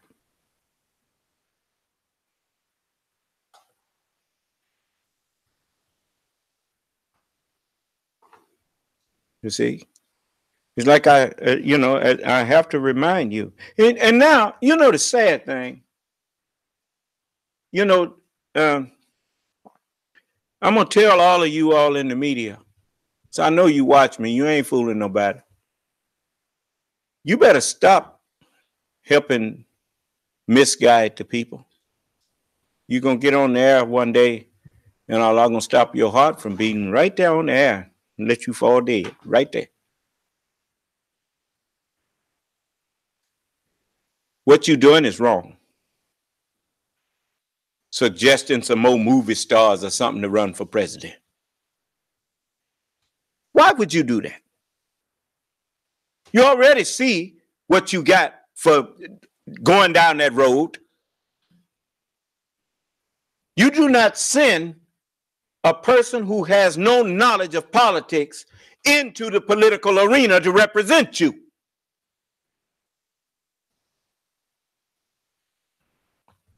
Any more than you send a layperson into a courtroom to be your lawyer.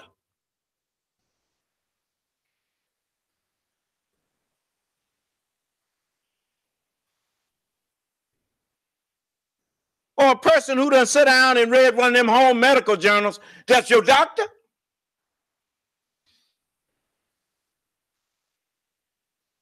I don't trust the doctors.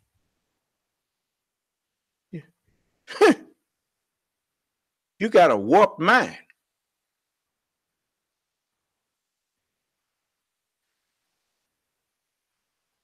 You should want that person. You know what qualifies? You know, one of the things that qualifies people to be president is the experience of the Senate, the Congress, I should say, the House or the Senate, the having been in government, knowing how government works. Do you understand? That's one of the things that you should always look at. Okay, you say, well, a businessman should, well, in business, being a businessman, why do you think so many corporate executives have stayed out of the political arena? Because they know their limitations. It is not, you cannot run a country like you run a business. And most of them, they don't have time to put the kind of what you would call time. Being president is not a part-time job. It requires you 24/7. And you have to always, just like being a father. When you have a family, you always on call.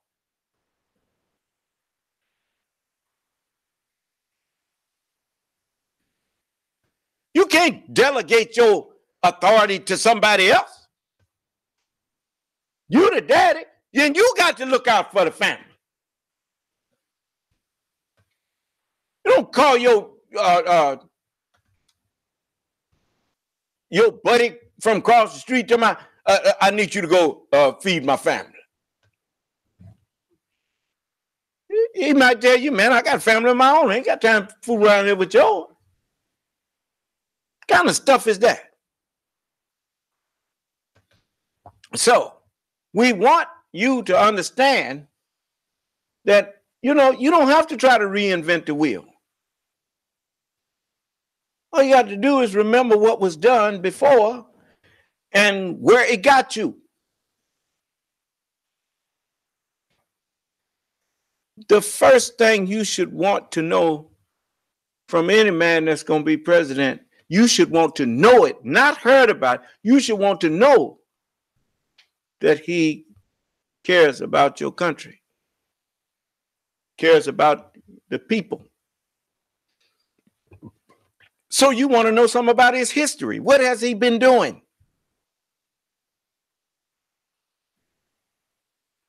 For anybody.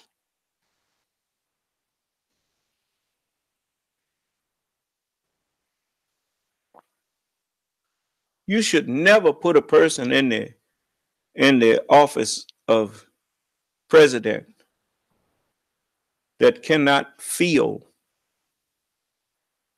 for the less fortunate. People who have, they don't need you to feel for them. Not saying that you shouldn't, but those are not the ones who actually need you to look out for them. They've learned to do it for themselves. But the people who are on the fringe,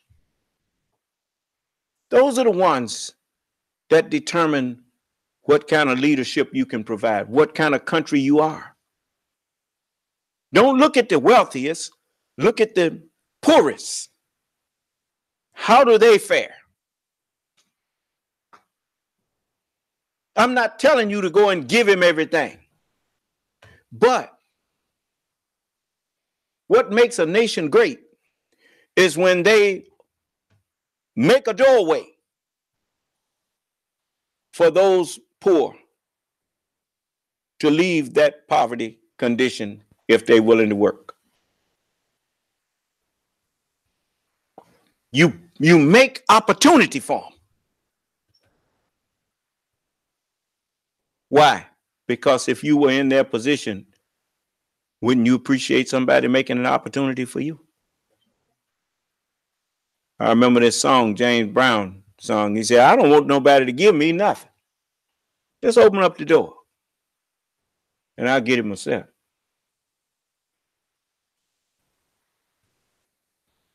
That's right. Jabril, you can put that air back on.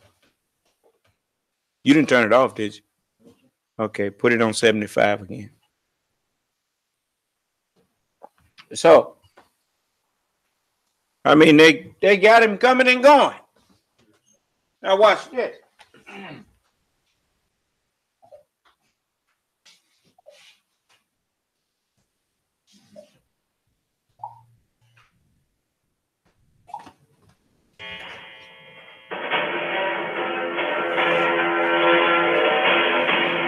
Welcome back to Harville. Amid the chaos at the White House today, an explosive new report today puts President Donald Trump at the center of the special counsel's probe into possible collusion with Russia during the 2016 election. Multiple people familiar with the probe tell NBC News that Robert Mueller's team is asking witnesses pointed questions about whether Donald Trump was aware that Democratic emails had been stolen before that was publicly known, and whether he was involved in their strategic release.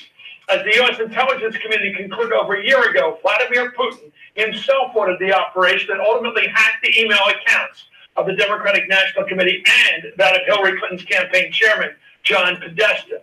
Those emails were then disseminated to the public through WikiLeaks as part of Russia's massive influence campaign to help elect Donald Trump over Clinton.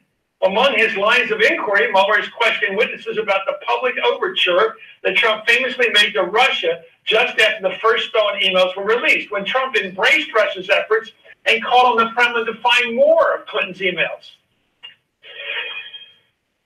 Call on Putin to stay out of this election. I'm not going to tell Putin what to do. Why should I tell Putin what to do? I will tell you this. Russia, if you're listening. I'm not going to tell Putin what to do. Why should I tell Putin what to do?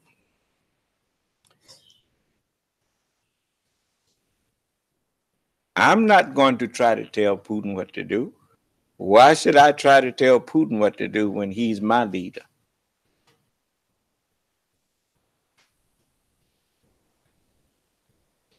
But that ain't what he said, huh? Did you notice when they were shaking hands, Donald Trump put his hand on the bottom and Putin put his on top? You remember that famous photo they keep showing?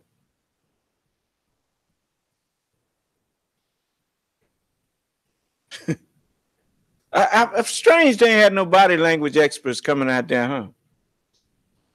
Explaining that little escapade. Huh? Beg your pardon? Yeah. You see?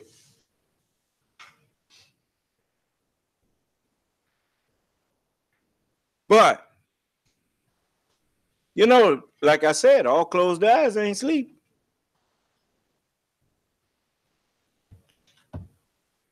You need a whole new Congress. For the most part, you need a whole new Congress. And this time, you need to, when you get in there, do away with all them laws that made it possible for the NRA to take over your government in the first place, and Putin and all of them, allowing people to put as much money as they want into your elections. That was the stupidest move you could have ever let them people do.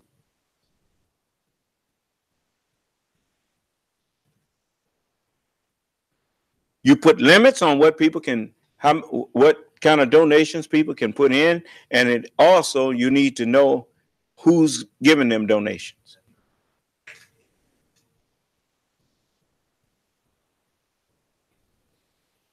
Yeah, that's what you need to do. And you get your, you know, you take your country back from them crooks. And then, you know, if I was you, all of them that's got dual citizenship, I send they behind out of here. That way you do that. Give them a choice. Get out or go to jail.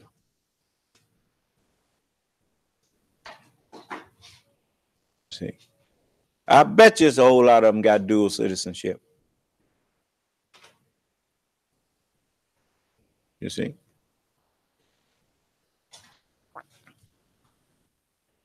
So I'm the one who's here to offer you a chance to save yourself. So I'm doing that.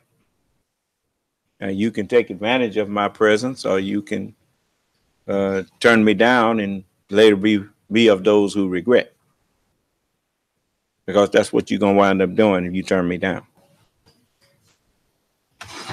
So, I mean, here this man standing up there talking about he ain't going to tell Putin to butt out. Ain't that something? And he wants to be president.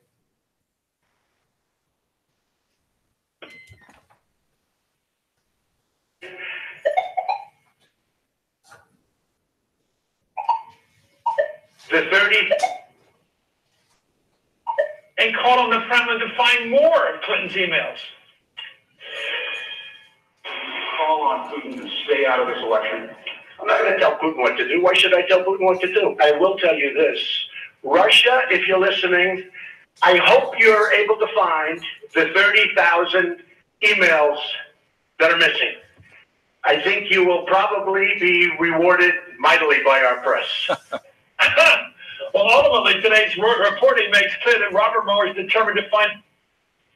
Well, you heard it. You heard him.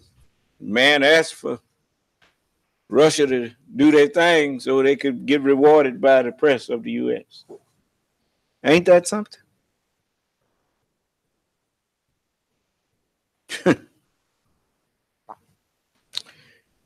Then, after saying that the press was going to reward him, then he started attacking the press after he got in office.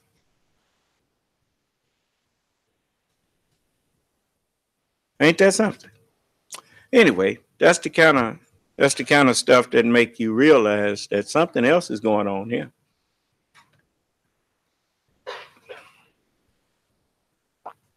So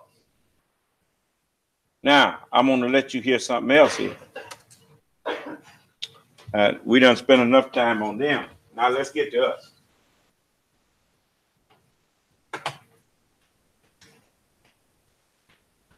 Now I want you to listen to this.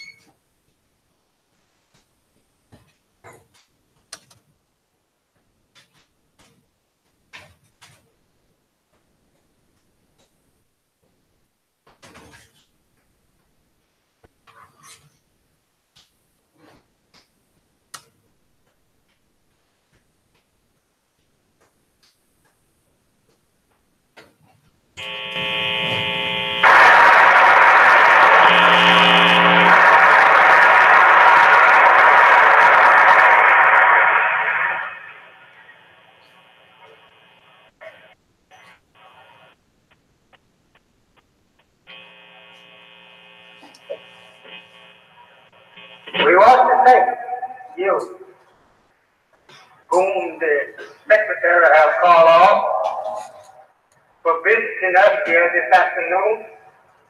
We hope that you will enjoy yourself, and that we're going to do all we possibly can to get over to you all that we can, so that when you leave here, you will have some knowledge of us and our presence in the world. And fact about it, this is what we are here for, to get over to you and acquaint with you of that which God has sent to you through me. We want to get acquainted so fast until we are nervous. Our acquaintance means much.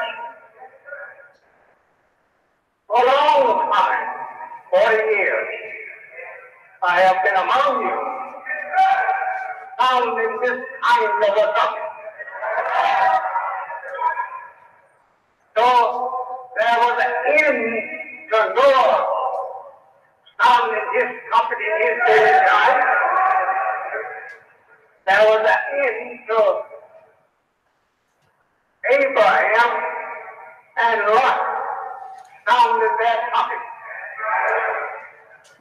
In Sodom and Gomorrah, people at that time, and it also came an end.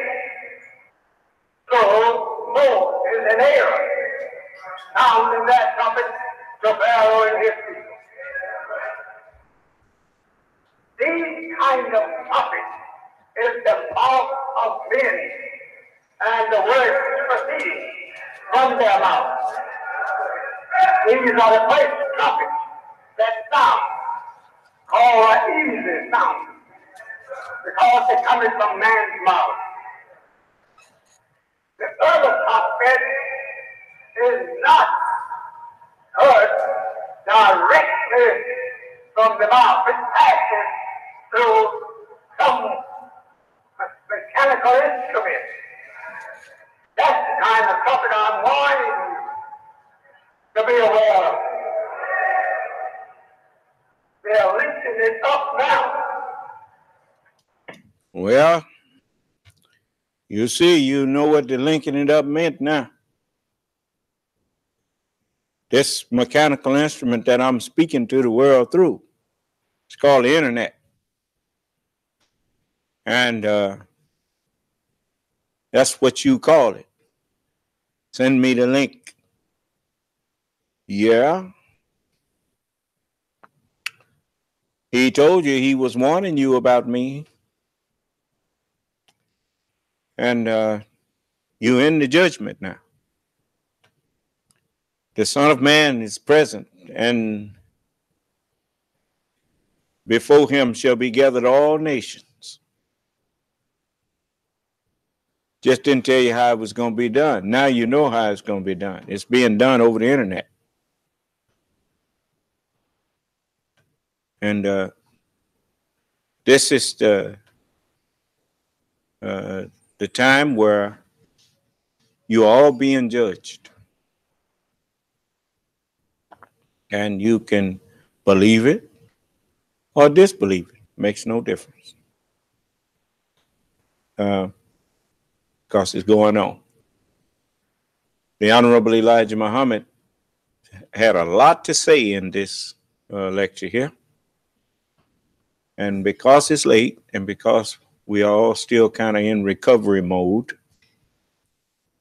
I'm going to let you go. And we're going to take this up with you again Friday, right where we left off. And so you be wise to tune in. But like I said, they're finding out now, you're finding out now just how crooked Donald Trump and all of those who've been supporting him and been in cahoots with him in the government, trying to destroy your government from the inside. You cannot destroy the American people's government unless you first make the American people distrust their government.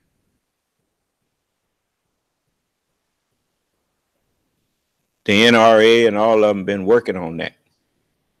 And while they telling you, look at what they did with the Second Amendment, corrupted the meaning of the Second Amendment, said that the reason the founding fathers said that you had a right to bear arms was so that if you got displeased with the government, you could take up arms and you could defend yourself against your own government. That's like these people telling you to put some guns, give the teachers guns in the school system. That's their answer to the shootings in the school, not for instance, do away with assault weapons being sold to civilians. Notice the term, assault weapons. The M16 rifle is an assault weapon.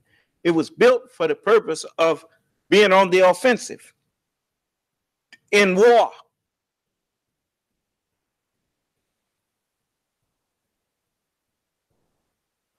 And then they go and tell the people, well, we need to arm the teachers. And the people ain't got sense enough to ask them, well, if we need to be armed, what we need to pay the police for? Now, get this. Now, here you got shooters in the school. Now you got teachers armed, shooting at the shooters. When the police show up, who they shoot at? Everybody with a gun. The only one that's supposed to have a gun is the police. And he's in uniform. That's how they know not to shoot each other.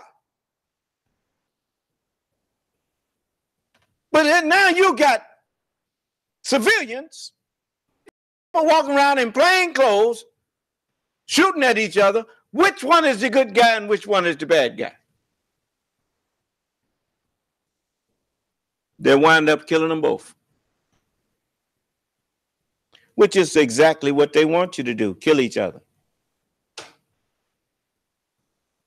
How you know that's true? That man ain't got no respect for, Donald Trump ain't got no respect for no military people. How you know that?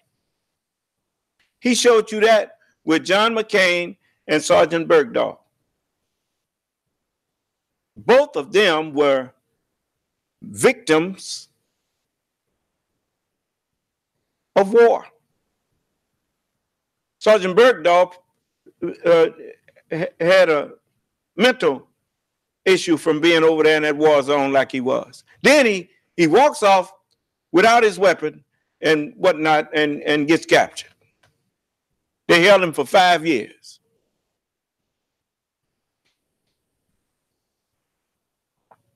Then Donald Trump calls him a coward. Just like he called that man that didn't run in there with that boy that had that assault weapon, he gonna run in there with a pistol. He did the right thing, waiting on him to come out of there so if he's gonna get him, he get him that way. Or wait on some backup. You'd feel better if he had ran in there and got killed. Donald Trump said he'd have ran in there even if he didn't have no gun. That is one man. That's rich, ain't it? A man that got out of Vietnam by bone spurs. He got out of being drafted because he had bone spurs, he said.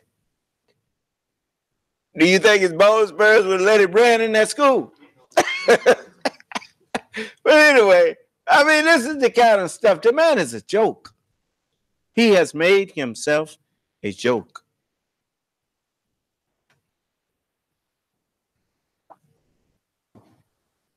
So, the thing you got to do is you got to remember what the real interpretation of the Second Amendment is. It says a well-regulated militia. Here it's prefacing its statement about the right to bear arms. A well-regulated militia being necessary to the security of the state, the right of the people to keep and to bear arms shall not be infringed. It don't take no rocket scientist to figure that out, because it starts off telling you who it's talking about, what people it's talking about. The well-regulated militia. the right of the militia to keep and bear arms shall not be infringed. It's just saying the right of the people of the militia. If you are not of the militia, abiding by the regulations that the militia is supposed to be under, you don't have no right to be storing assault weapons.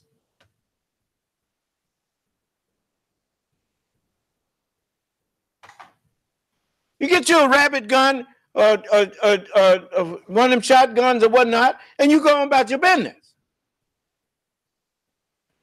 The militia is the one that has the right to keep weapons in an armory, weapons of war.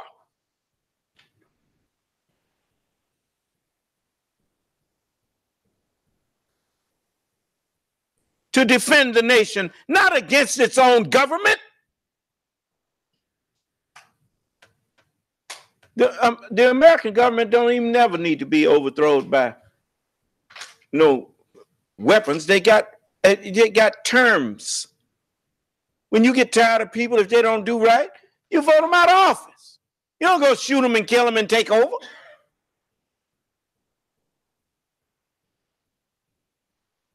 Democracies are not even designed for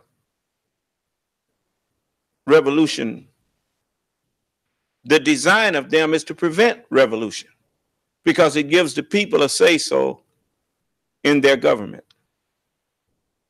And when you have a say-so in your government, there's nothing to rebel about. You use your vote. You use your freedom of speech. You use your freedom to what you call assemble and whatnot.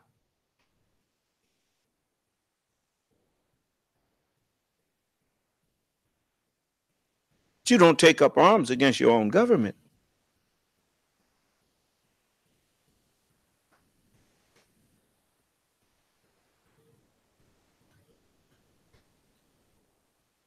That always sends the wrong signal anyway, because you're teaching the children that you can't reason your way out, just overpower whoever in there, throw them out. So you'll never have a government that'll last, because you are teaching that when people don't like what's being done, instead of reasoning their way out of it, they just overthrow it. Then there really is no government. Then when they overthrow it, then what you gonna do? It's just like burning your community down, burning up all the businesses, and then you ain't building none, and then you want somebody to come back in there and build up some more. That was stupid. You don't burn down your own businesses, the business community that's in your community. You don't burn them down. Then every time you need something, you got to go where? And put tax money in somebody else's community because you done stupidly burned yours down.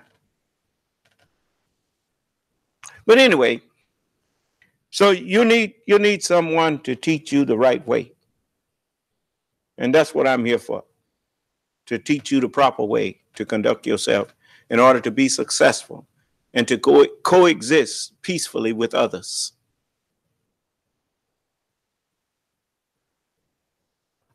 Now, I spoke to Mr. Davis, Mr. Viola Davis, and today, and he was talking about something that I was planning on doing for the Nation of Islam, but he was talking about putting up a museum, a history museum of Jefferson County.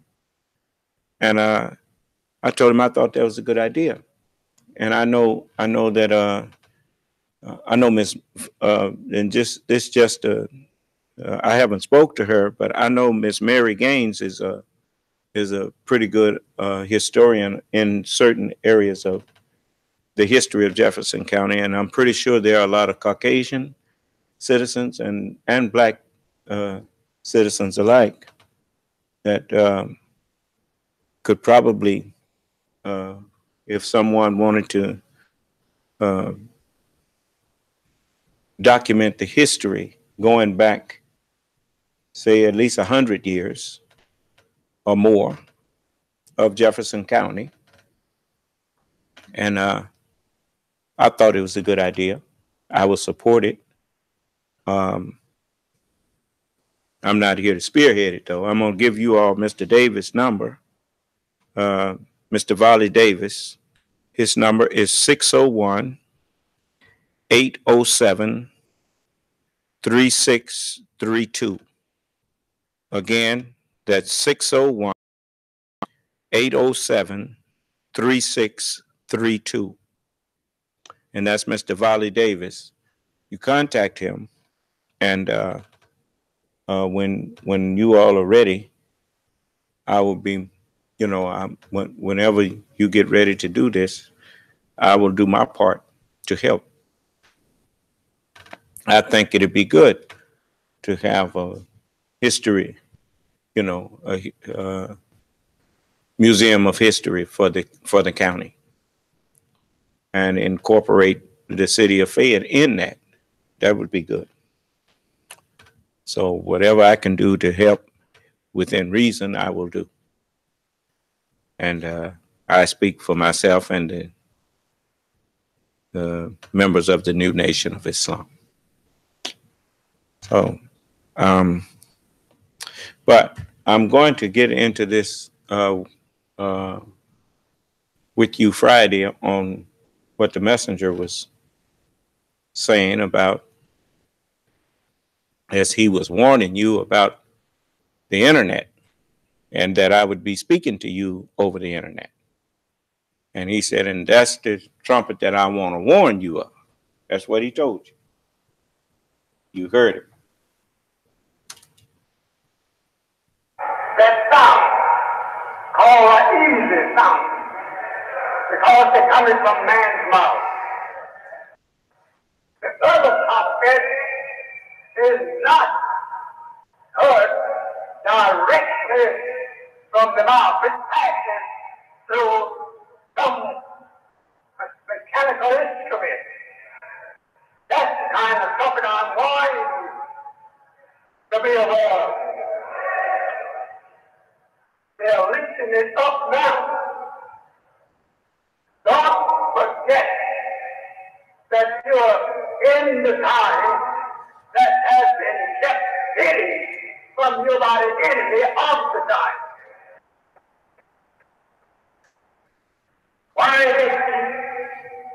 this? When you read in the book of Revelation that the angels stood with 1 foot on water and 1 foot on land and lift up his hands to heaven and swear by him that created the heaven and the things that are therein, and the earth and the things that are therein. And he said that time should be no more. It was just another way of telling you that the 6,000 years, the 6 days that was given to this ruler, the mind that has been ruling in you, and the practicing of evil, the time for it has ran out now. No more time for it. And so I'm here telling you that I represent the end of the time for the wicked mind to rule in human beings, the incomplete mind, because Allah have made me complete. And I'm here to help you to enter into completion if you want to. If you don't, well, you stay like you are. We won't have to be bothered with you after a while. But anyway, I'm going to let you go for now, and I will take you into more Friday. So may Allah bless us all and keep us safe and in our right minds. May Allah's Salam Alaikum.